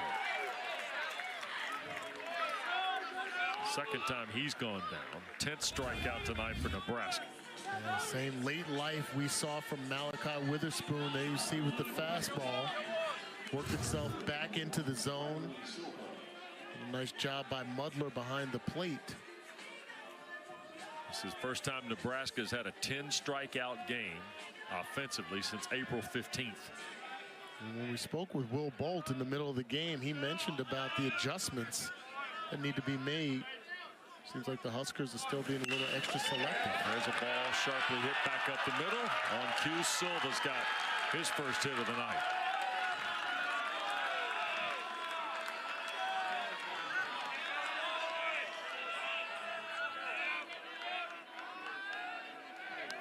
A nice job of hitting by the table setter, Riley Silva. Reached on an error in his last at bat, gets his first hit, as you mentioned. Good speed on the base paths. He swiped 1 base already. Trying to get things going for the Huskers. Nebraska's 0 for 10 with runners on tonight. They've stranded 8 guys in this ball game.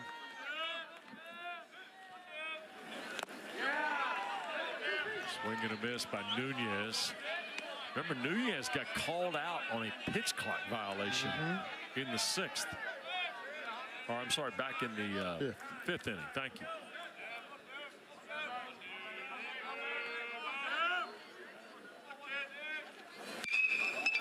Out of play. 0-2.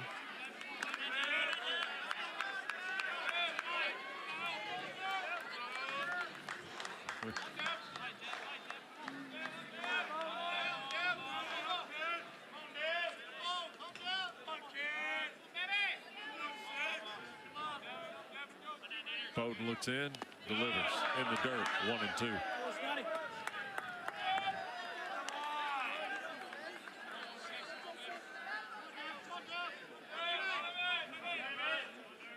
Oklahoma came into this game 35-20. They went 14-16 in their first venture into the SEC. And Nunez down on strikes. Third time he's struck out tonight. There's a firm fastball that works itself away from the left-handed batter. Sinker we talked about. 11 strikeouts on the evening for the for the Sooner staff.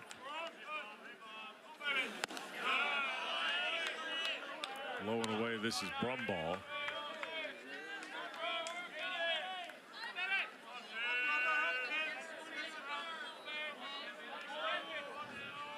Oh for 2 tonight with a walk. Throw back over to first. In goes Silva. 28th time this year Oklahoma's posted 10 or more strikeouts. Dana.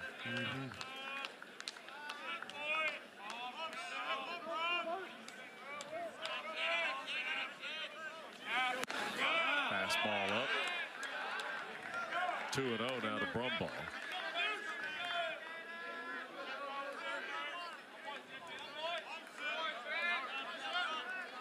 Keep an eye on the screen to see some of these scores going by from the other regionals. Getting late in some places. Here's a roller right of the mound. Nicely done. Bowden will make a strong throw, and that will take care of Nebraska. Silva single by the boards. Huskers can do nothing with it. Still 4-0. Yeah.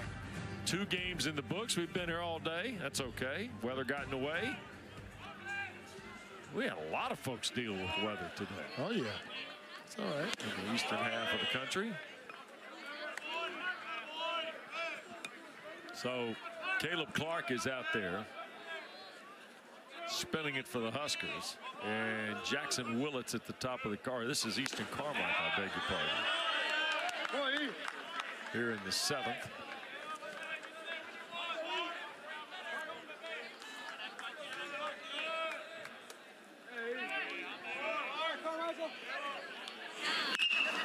And on the ground, sharply hit. Carey goes over in time, 1 away.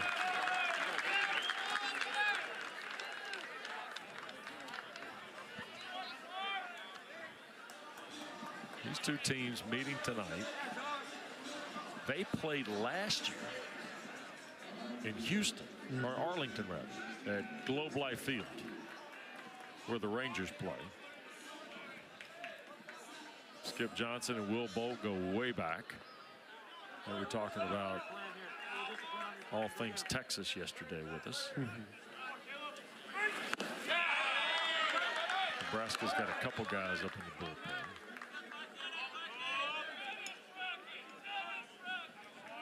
Speaking of Texas, look at here. Got a few of them. They just kind of rolled in here, didn't they? Snuck in. You think, no, wait a second. You don't think the Texas people came in here tonight just to see who would lose? Yes, yes. This is entertaining for them. Are they pulling for Oklahoma? They will leave happy no matter what. Is that, are they pulling for SEC? Is this what this is, you think? Ooh. Huh? Oklahoma pulling for Texas, same league? Are you allowed to do that in the state of Texas? I don't know that. I think it's against the law. These 2 teams have played over 200 times, but this is their first NCAA matchup tonight. The hate is real. Still. 3-1. I will say this. It fouled off at the plate by Dayton Taki. I was talking to Toby Rowland, of course, who's the voice of the Sooners for football, basketball, baseball earlier. And he says, you know, the level of respect and enjoyment between Oklahoma and Nebraska is not like most rivalries. Yeah, it's a rivalry, but everybody gets along. Oklahoma and Nebraska. And I thought, well, that makes it even a little better then. He said sometimes when it gets beyond the walls of the rivalry, other parts of the country, like tonight, that's something that's not necessarily understood.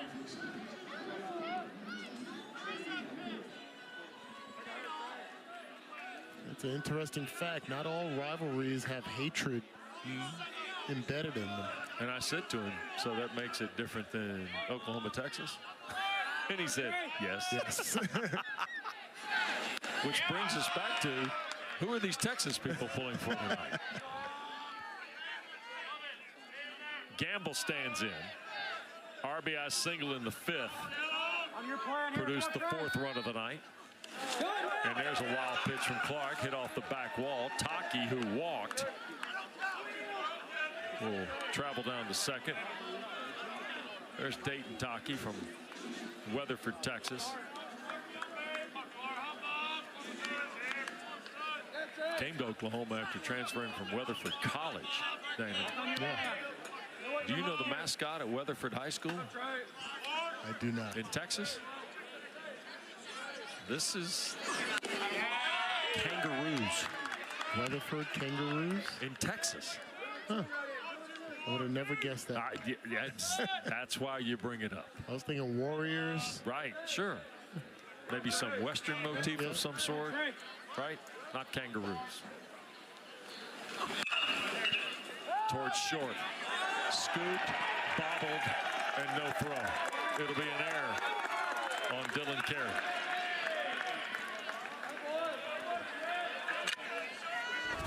Another tough bounce here, right past the runner. As you can see, the Dylan Carey in attack mode. Justifiably so, just takes it off the heel of the glove there. Runners on the corner. And now Jason Walk's got a chance. But Rob Childress is going to make a move here. Nebraska had guys going down in the bullpen. Christo had been joined by Price Bender. And we'll see which way Rob Childress wants to go here. And a bit of a meeting ensuing.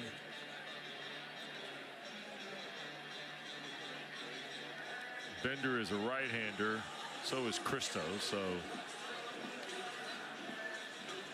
well, maybe not even a change at all. There you have it.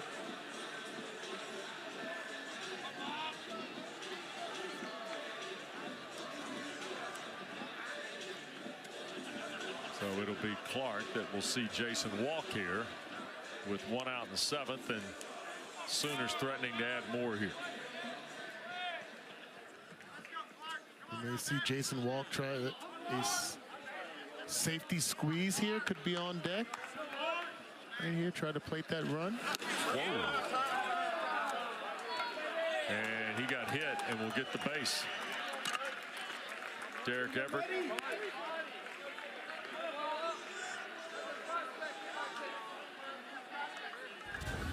Here's another look. Fastball gets away from him and clearly hits Jason Walk. Of note, Nebraska cannot challenge this, even if they didn't think he got hit. They are out of it. The last one was burned on a potential hit by pitch. So 1 out, bases loaded now. And here is Mudler. And the way things have gone for this guy tonight, he might hit this thing to Carborough. The superhero of the night, not just the hero. I mean, more of the story pours out after the game. This could be amazing. There's a throw to first. Run will score. It's 5-0 now. Dayton Taki just strides in from third. And Mudler does his job. 2 away. This ball got on top of Brumbaugh quickly at second base. Didn't look like he had a good enough grip or confidence in the grip to try to turn 2, especially with the speed of Jason Walk at first base. So he opts to go to first. And now Nebraska will make the change.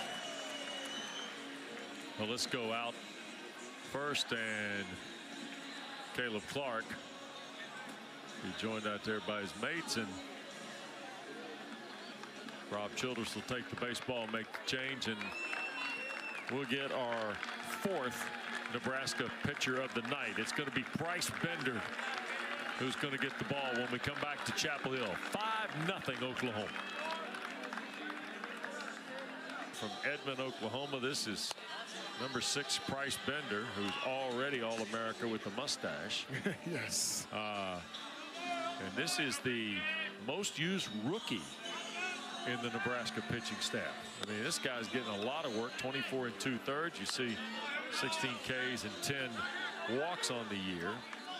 He's got the most appearances, number 20 on the campaign here tonight. He's got a huge upside as well, a lot of confidence in this young man.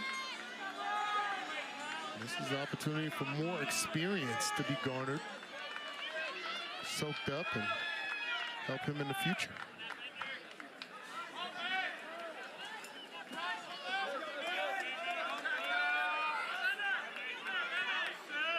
Two outs, 2 on. Bender's first pitch is fouled away by Branch. 7-hole hitter for the Sooners. Price Bender attacks you with multiple arm slots. Very creative for the young arm. 87, 89 with his fastball. He can top out over a 90, but he's deceptive. And that is fouled. 0-2. It will be to Branch.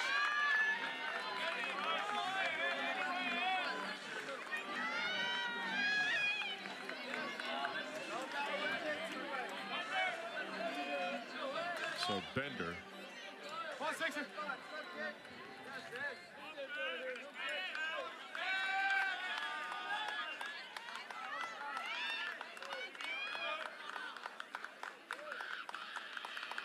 0-2. Off the play, 1 and 2.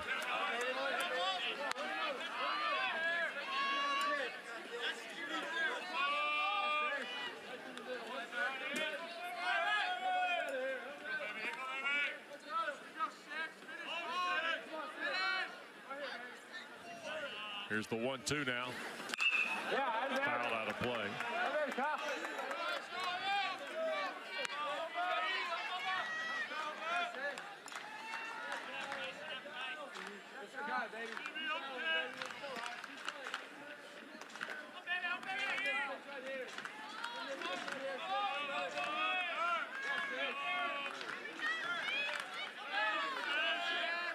One, two. Sharply hit to the right side off the bat of Branch. 2 more runs are going to score, and it's 7-0. And I want to tell you, Walk just barely beat the Jalisco tag.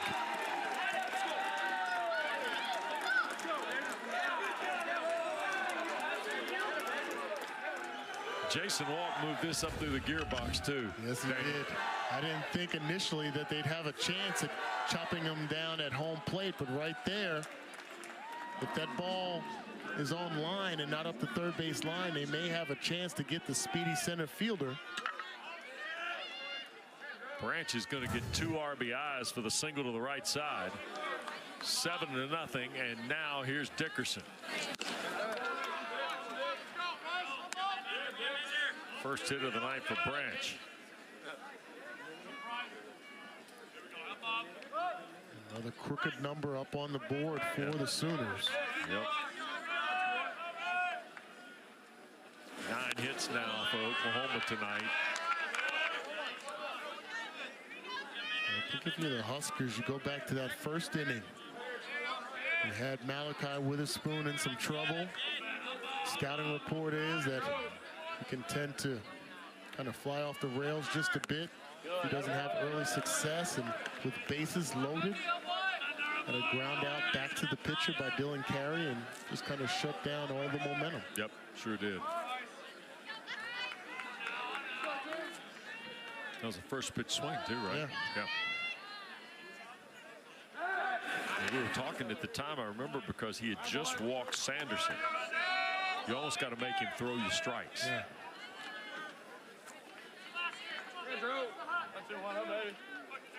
And that is really the only threat Nebraska has built tonight. Fouled off, 2 and 2.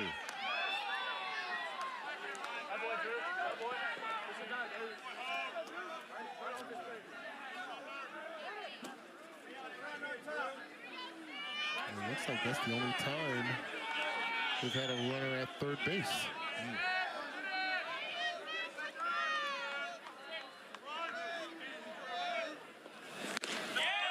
Missed up and away. It's full now with Dickerson.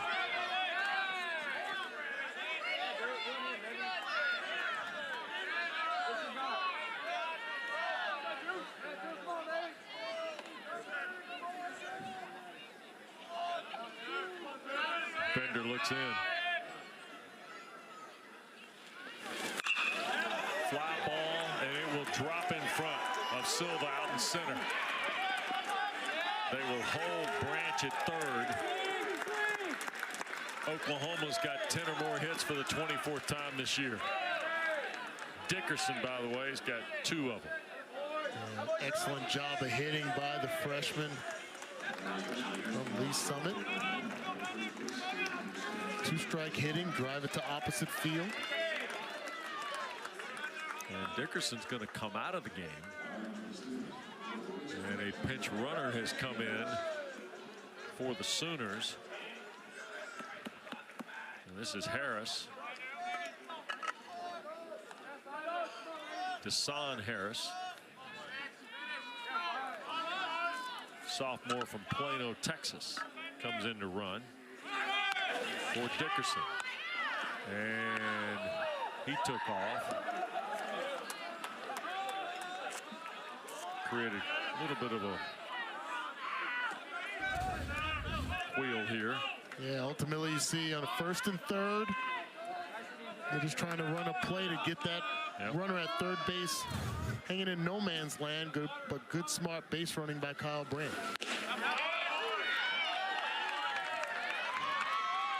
Oh, 2 to Dawson Willis. He's been on base with a double in the second.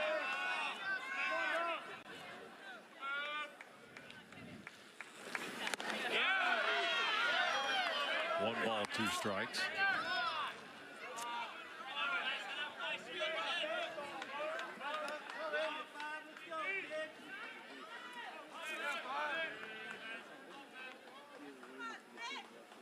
Bender, foul back. It'll stay 1 and 2. Score holds. Yep. It's going to be a fast turnaround for Nebraska. Real fast. Yeah. This game could end after midnight. We'll turn around and be back here to play at 12 noon if you're not able to. Boy, Ed Cahovic will have Jaden Wywota, the Patriot League Pitcher of the Year. 9-game winner to go. And Will Bolt will have to do some of his best psychology.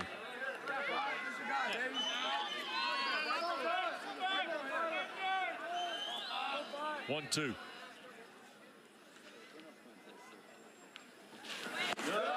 In the dirt.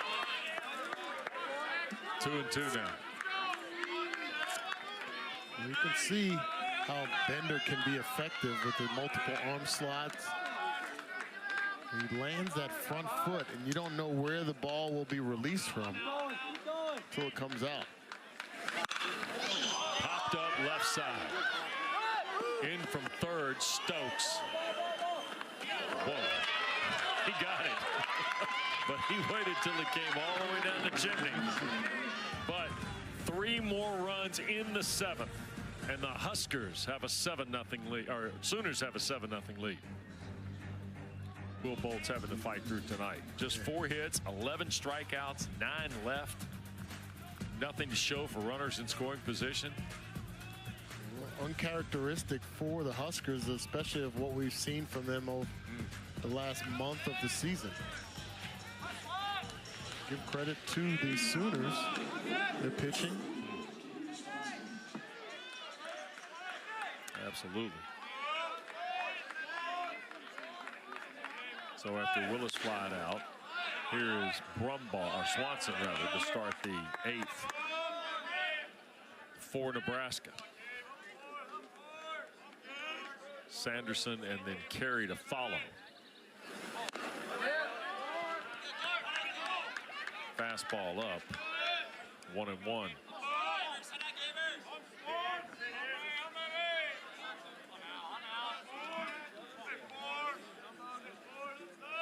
Jackson Brockett got the start tonight.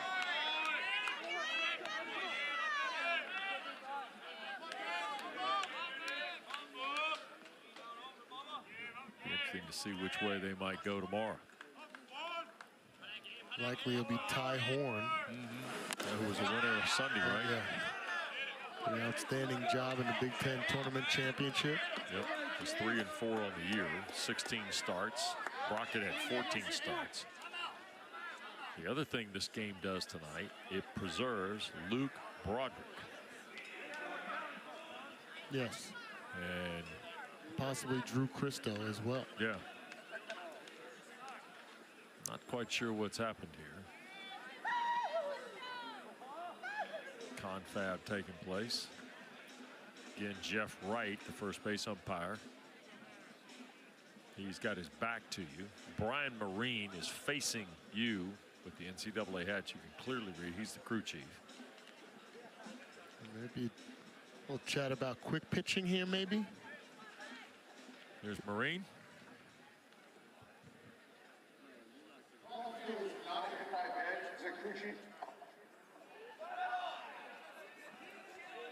I'm not quite sure what this is.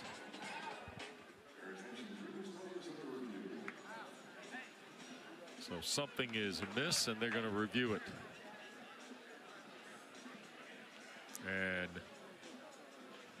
meanwhile, Jason Bowden's going to get some warm-up tosses. So this is Brian Marine, the crew chief, initiating a review on a potential hit by pitch. And that did look from that angle that it glanced off the protective gear of Gabe Swanson there. I think the first angle was the best angle to see the rerouting of that pitch. Watch right here, up and in. Saw the movement right there of the ball going back towards the catcher.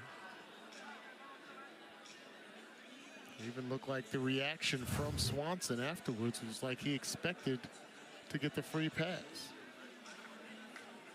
So Jason Bowden politely waits behind the mound.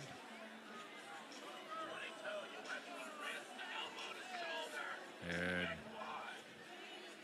these guys are going through their process.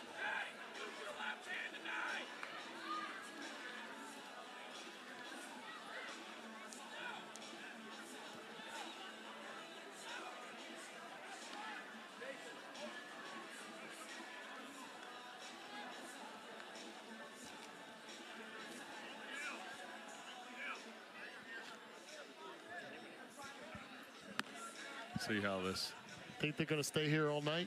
finally gets resolved. No, I think they got to clear the building. When so. the game's over, yeah, you got to go. You got to come back. And we got another game before their team plays. Remember? That's right. Yeah. That's right. Holy Cross is waiting to see who falls here. It's an elimination game tomorrow at noon. Well, by the time this game is over, it will be game day. That's right.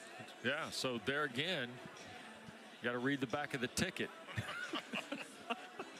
You got to. And feel like that we're not going to get a lot here. We'll see what happens. Okay. So nobody hit by a pitch, so we'll just go right back to where we were.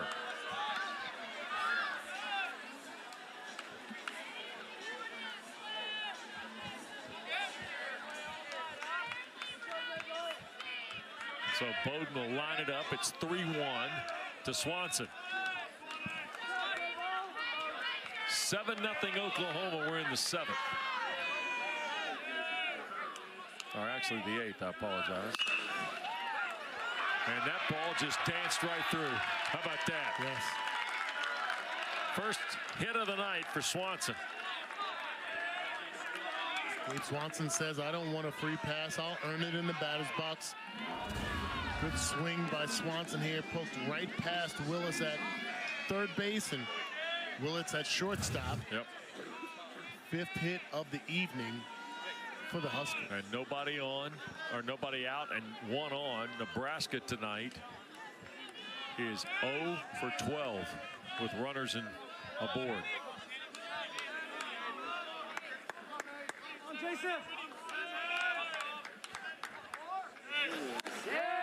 There's a strike to Sanderson.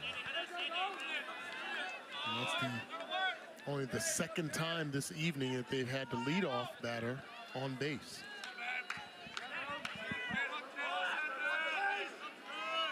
Oh, 1 off the plate. 1 ball, 1 strike. Then these folks, they have plenty of room around them. Like the, I mean, seriously? Yeah, they just wanted their space. Good section still available. Fouled off at the plate. That's so good. It's the other thing I like about this event, it's very underrated. Late night stuff happens, games run late, delays, or in our case, weather today. Yep, that's after true. Carolina Holy Cross game. Can't tell you what a good job the ground crew did here, by the way, during that whole situation. Oh my goodness. Tarp came on, Tarp came off, Tarp went back on, and they did a super job. Big league stuff here in Chapel Hill. 2 balls, 2 strikes to Sanderson. Fouled away. I'll be down there by that hospitality tent where a lot of folks were wandering around between games, trying to go down there and harken up a free meal.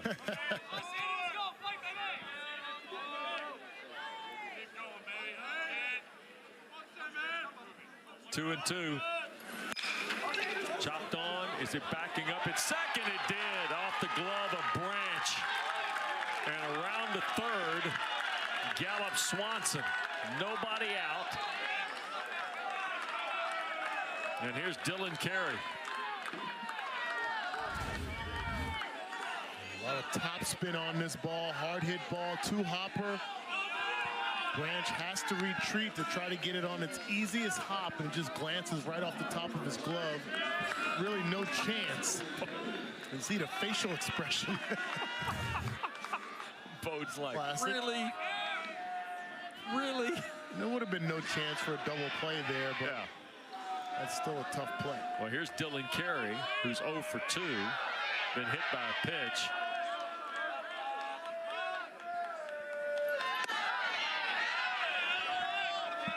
And it's 1-0.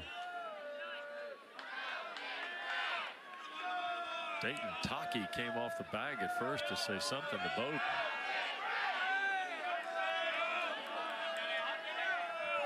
Whoa, look out, that hit him.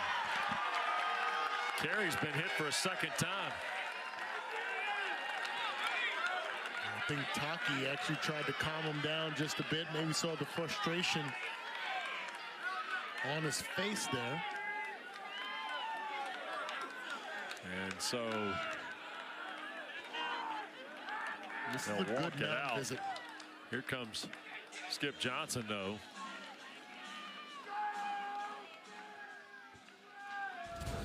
Anytime you see a pitcher this demonstrative afterwards, you see the frustration getting to him. It's a good opportunity for the players to visit the mound. By the way, I just noticed something here in the 8th. Easton Carmichael has gone in to catch.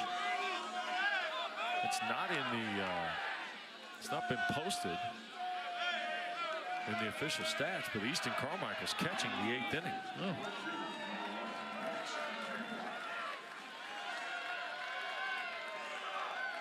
So here's Max Butenbach. 0 for 6 with the bases loaded this year. He's 0 for 3 tonight with 2 strikeouts.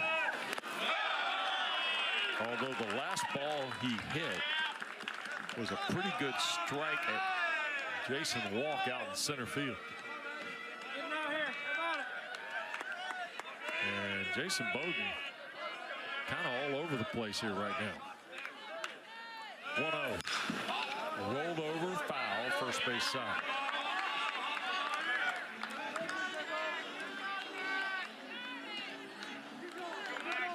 You have to be careful with your emotions in these circumstances. Don't allow it to get the best of you.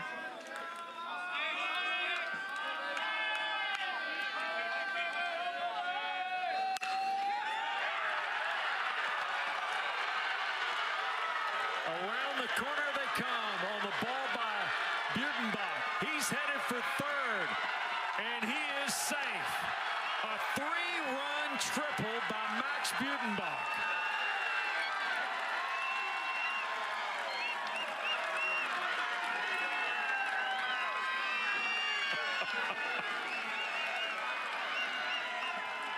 And here come the Huskers again.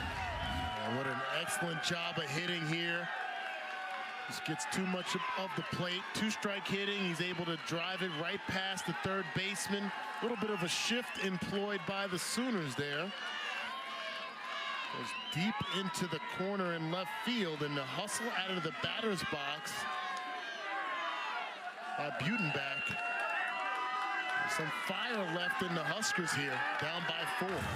And a change going to be made. Oklahoma is going to the bullpen again. And the Sooners are bringing Reed Hensley, a right-handed senior from Lufkin, Texas, into the game. Nebraska is on the board with nobody out here in the 8th on a 3-run triple by Max Butenbach. Timeout in Chapel Hill. Another pitching change. Third of the night for Oklahoma when we continue.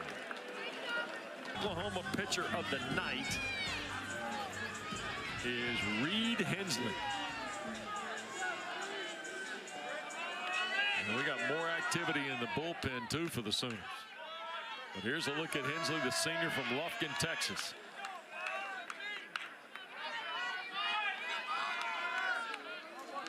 You see his numbers, 34 strikeouts to 14 walks and 30 in the 3rd inning. And that ball is fouled off. Nebraska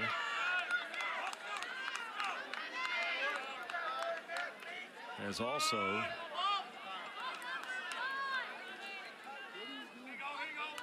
Robbie Boland. got Robbie Boland in the game. I was getting ready to say we're seeing Robbie Boland come in, huh? Yep.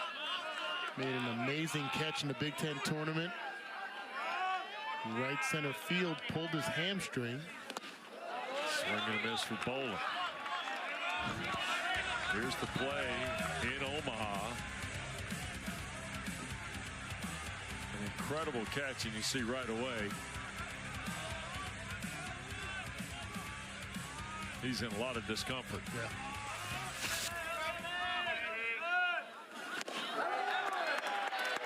And he strikes out on 3 pitches. Out number 1.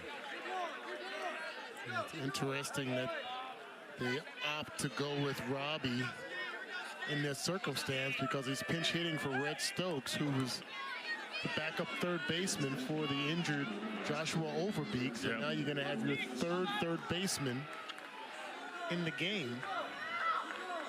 I don't believe Robbie will be playing defense.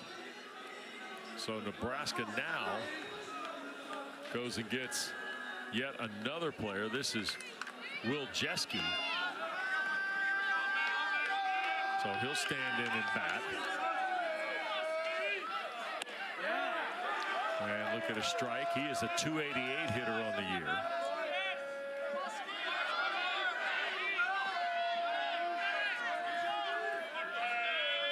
He was 1 for 4 at the Big Ten tournament against Michigan State on opening night. Yeah. He's 5 of his last 9 with a double and 1 strikeout.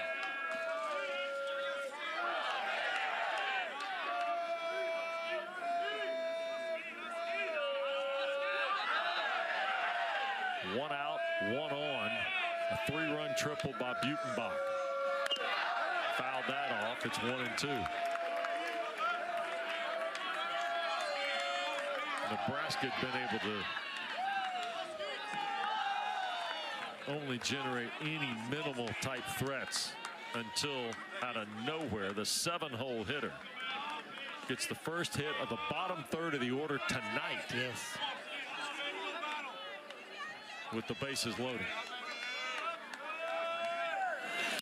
That's fouled back. Count will hold.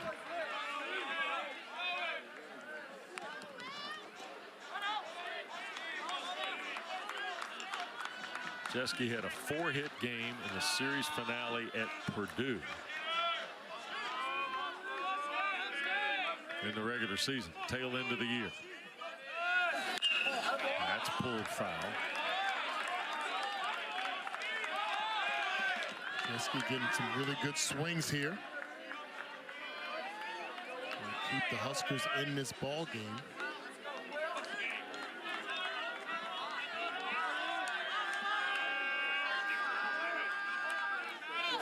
Yeah. 1-2, just missed.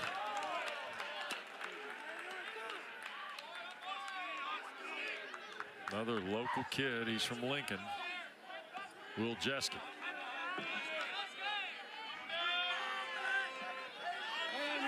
Two balls, two strikes. Inside, now it's full.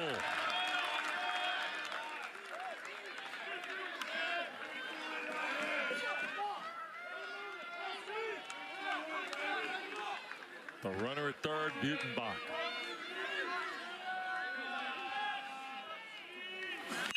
That ball to center. Walk going all the way back.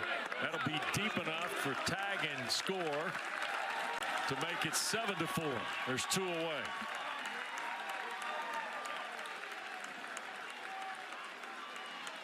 So Jeske, the pinch hit here in the 8th, gets a run home.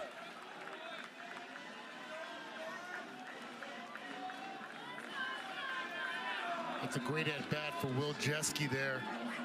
Battled, fought off a few pitches, and got the RBI fly ball to center field.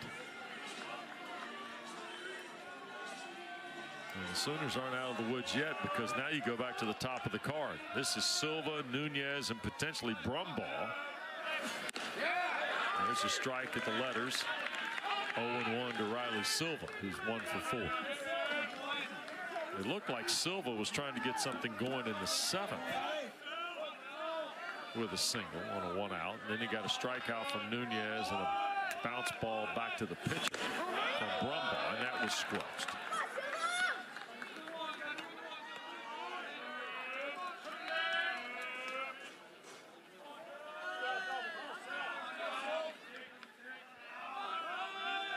Silva waits. Tried to hold up, did he? Did not. 1-2.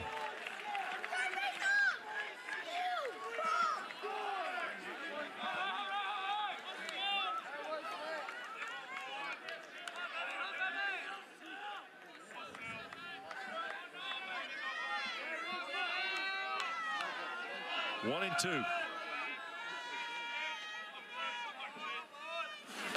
Struck him out.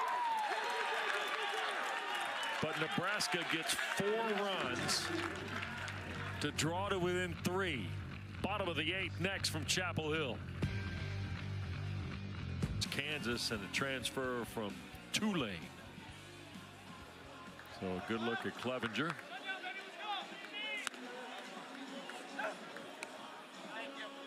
You see 6'5", 225. And now Ryan Jeske, or Will Jeske rather, has come in to catch. And Jaron Cotton is playing at Jaron Cotton, I think it is playing down at Jaron Cotton playing at third base. Yep. Sorry. So we had Bolin in to hit. We got Jeske playing behind the plate, and there's Jaron Cotton. And here's Clevenger. Pops it right in there. And he is the 4th pitcher of the night for Nebraska.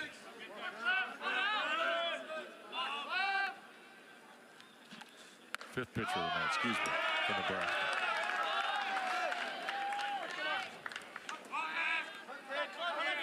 Now they've had Brockett, Dice, Clark, Bender, and now Clevenger.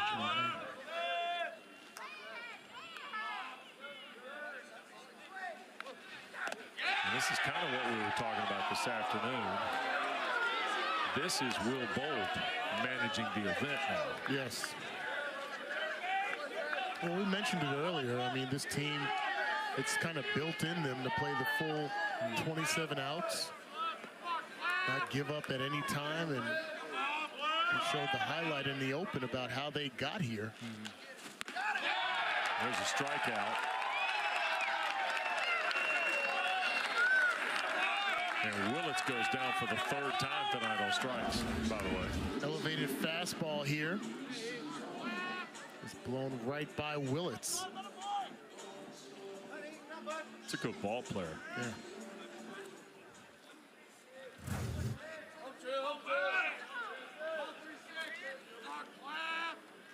Hey, Michael, do it to him.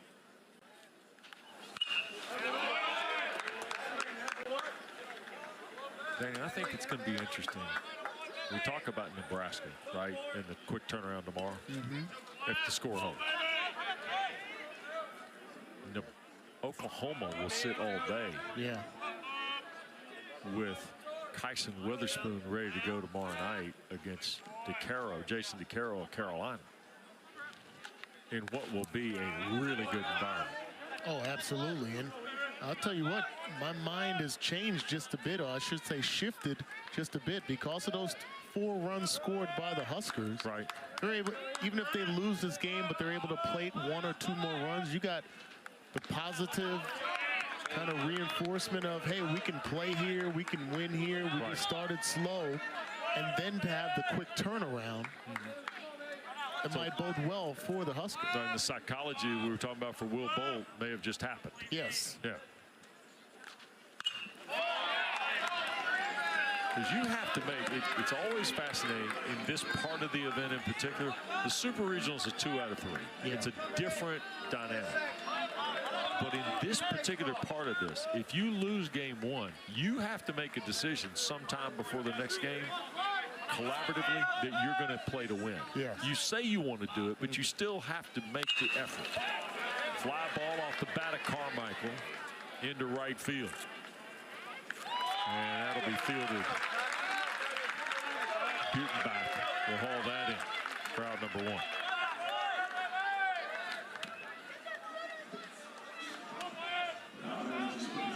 Actually 2 on the bat. The Willits was out number 1. But that's the part I think about where Holy Cross and Nebraska will be tomorrow. Wawoda's talented. The starter for Ed Kahovic's team. And in talking with Coach Kahovic, he made it abundantly clear they weren't just coming here to win 1 game. They weren't just happy to be here. Yeah. So they're going to come out guns blazing tomorrow. They only had 4 hits today. They're going to feel like they left things on the table offensively they could have done today against just a terrific performance by Jake Knapp. Yes. It is of note that Knapp and Malachi Witherspoon, the 2 teams that at this point look like they're advancing, offered outstanding starting pitching. Oh, yeah. Power pitchers that really showed up today. Here's Dayton Taki. 0 for 2. Lefty on lefty setup. Taki seeked higher ground there. Reset, go get in. Back on your plan here.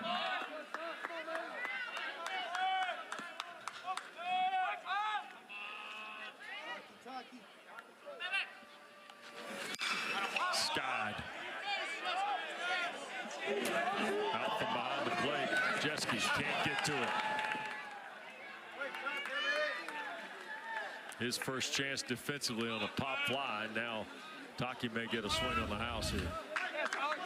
This is a situation new right off the bench.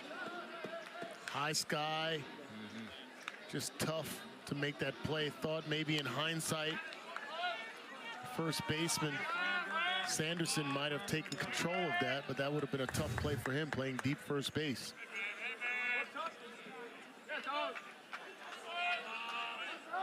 2-2.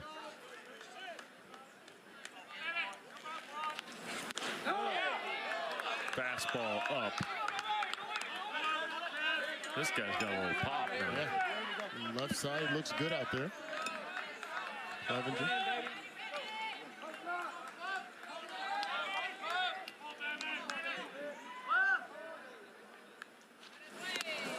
In the dirt. So a walk is issued to Taki. Second time he's been passed. Third time he's been passed tonight.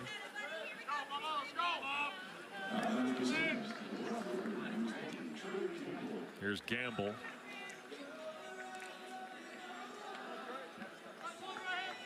Reached and scored on an error in the seventh.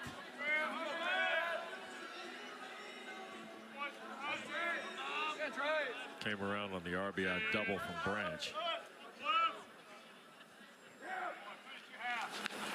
That's a fastball in for a strike.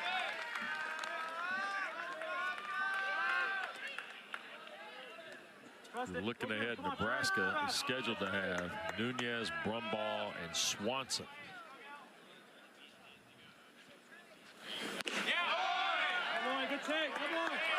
Just missed 1-1. They would need 3 to tie if things hold right here.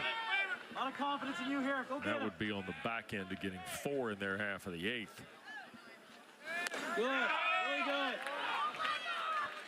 2-1. Good firm fastball from Clevenger, just missing off the outside part of the plate here. Keep going. Still with you here. Come on, Trey. Gamble waits. Good. Good. 3-1. That's right. A little bit low there. Good eye by Gamble. Stay with it. Stay with it, Trey. Go get him. Taki at first. Good. Attaboy. And a walk.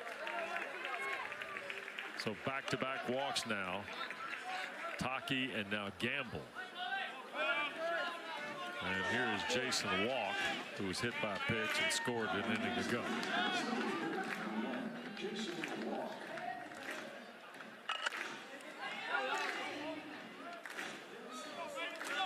Still 2 outs here in the 8th.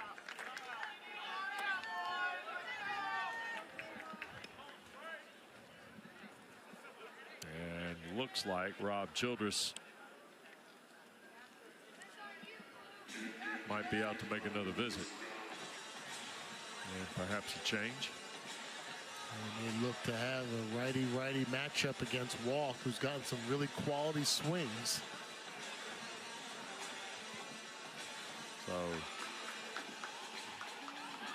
not sure anybody's doing anything of any major work there. These guys, Luke Broderick. Oh boy. Second team all Big Ten.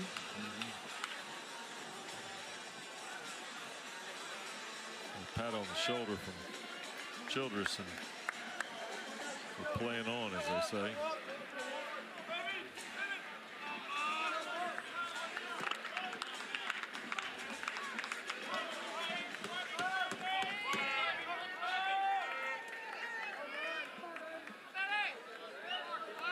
And here is Walk.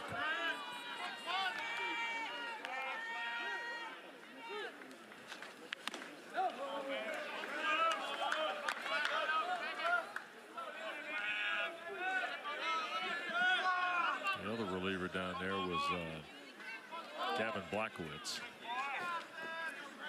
of Nebraska with Broderick. Fouled out of play. Taki. Big fellow on the gallop from second. Getting some cardio in. It's all right. Fly ball. I was in. I'm ready.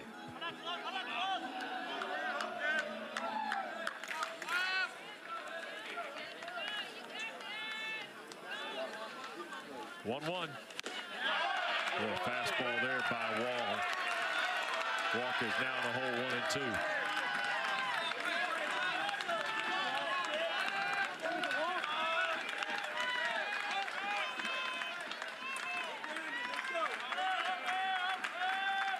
First and second for the Sooners. Tried to bend it in, 2-2.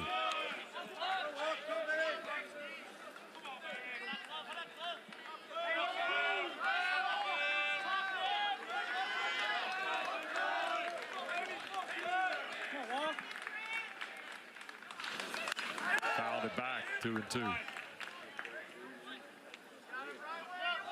So we were right in suspecting that Broderick and Blackowitz weren't warming up. Drew Christo, however, is. Christo has been a stabilizing force for the Huskers all season long.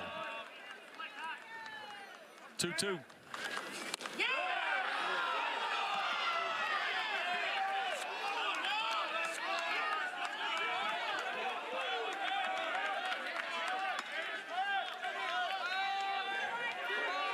3-2 now to Jason Walk. Clevenger has walked the last two. Foul back right this way. The net wasn't here. Coach Uza had to make a play. Got to make a play. Got opportunities, man. Let's set ourselves apart from the other broadcasts. I promise you. The way you set yourself apart is to make the play. Yep. 3-2. On the ground, knocked down at third, and everybody's going to be safe. Cotton got in front of it. Bases will be loaded with 2 outs. Walk on board for a third time tonight. This is great effort at third base and good heads-up play. Base running as well for Taki.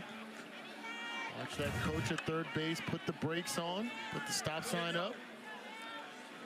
And here's the pinch hitter. This is Mason Hamlin coming into the game. He is a 6'2", 211-pound junior from Falcon, Colorado.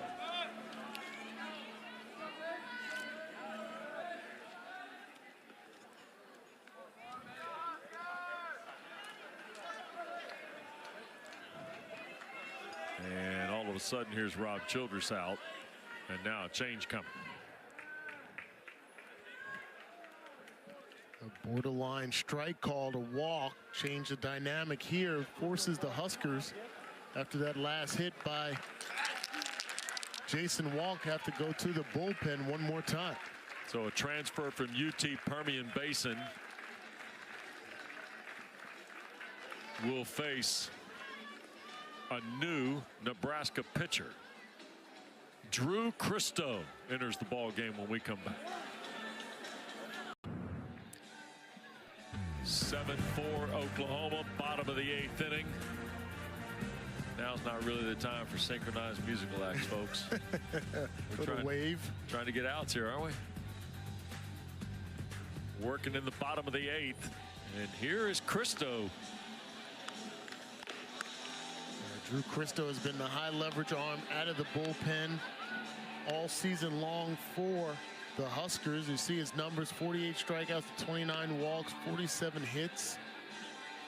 Fastball, cutter, curveball, 90 to 94.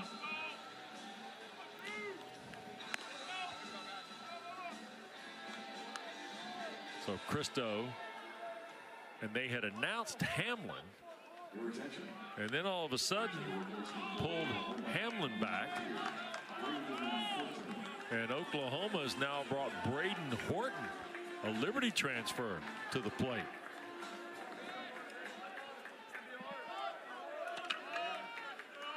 So here is Horton batting for Mudland.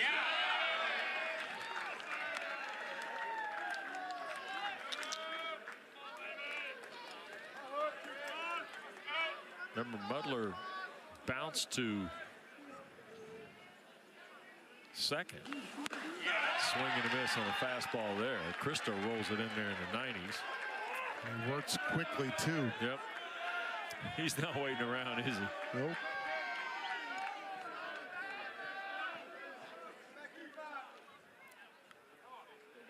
Oh, 2 with the bases loaded.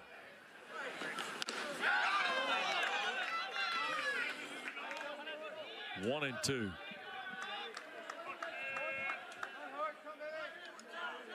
And quite frankly, Horton's obliging him by stepping right back in. Off the plate, even count. Cristo, he wants the game to be played at his tempo, at his pace. He's back on the bump. About 14, 15 seconds left on the pitch clock. Call strike 3. Man, Drew Cristo's coming with some things now. Yep. Nebraska needs 3 to tie when we come back. A 6-foot, 187-pound senior from Euless, Texas. Good look at Crooks. He's the closer for the Sooners. 3-pitch guy, 92 to 95 with his fastball, slider, and changeup. 31 strikeouts to 9 walks on the season. 1.86 ERA. So Dylan Crooks comes to work. He was named to the mid-season watch list for the National Collegiate Baseball Writers Association Stopper of the Year. He's got 14 saves on the season.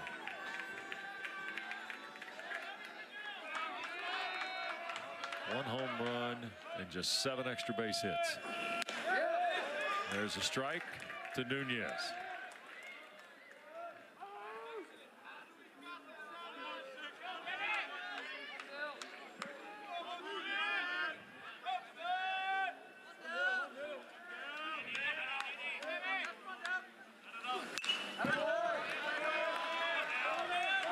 Crooks has got a little old school in him. Yes, he does. Got the deep leg kick, and he turns and almost shows you his full back. I love that. Before he cuts it loose. Love that style of pitching. Loading on that back leg. Hides the ball. That is roped to second, backhanded nicely over there by Branch. 1 away. Nunez is 1 for 5 at night's end with 3 strikeouts. The first hit of the ball game for the Huskers. Their only hit until the 4th inning. And as you mentioned, things opened up in the 7th and 8th. So here's Crooks now. He gets Caden Brumbaugh. Winner gets Carolina tomorrow night, 6 o'clock here in the winter game. The loser of this plays Holy Cross at noon tomorrow. Today. Wow, okay, noon today.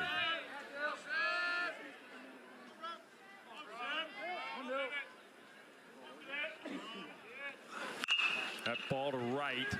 Fly ball. Harris chasing. And he'll have it. Out number 2.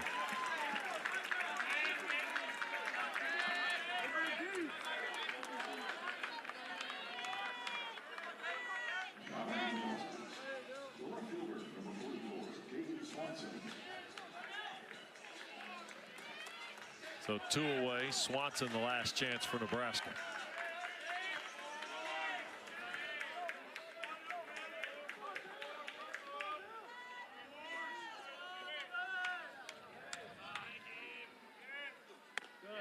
Fastball strike.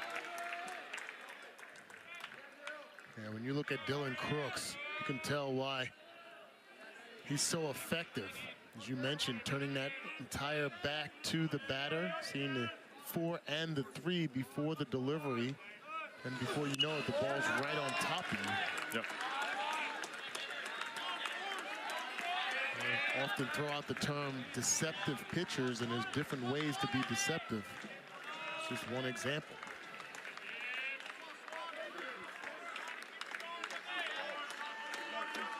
Oh, 2 to Swanson with 2 down. Got him. And Oklahoma wins. 7-4. The Sooners pick up their 36th win of the year, and they'll meet North Carolina in a winner's game tomorrow night at 6 o'clock. Meanwhile, Nebraska falls to 32-28, and they'll see Holy Cross at noon here, and that's an elimination game tomorrow, Dana. Yeah, exciting baseball, especially the end of the ball game. Nebraska will have the quick turnaround. That's going to be the story for today's game against Holy Cross, and give credit to the Sooners. They jumped out strong. Great pitching performance by Malachi Witherspoon, and hopefully they're looking to keep that momentum against what's going to be a hostile crowd tomorrow night. Going to be a fun atmosphere. Yeah, younger brother, the other twin, if you will, Kyson Witherspoon, will go for Oklahoma. Jason DeCaro scheduled for North Carolina. Here's a look at the bracket. So tomorrow our coverage will be here at noon. Nebraska and Holy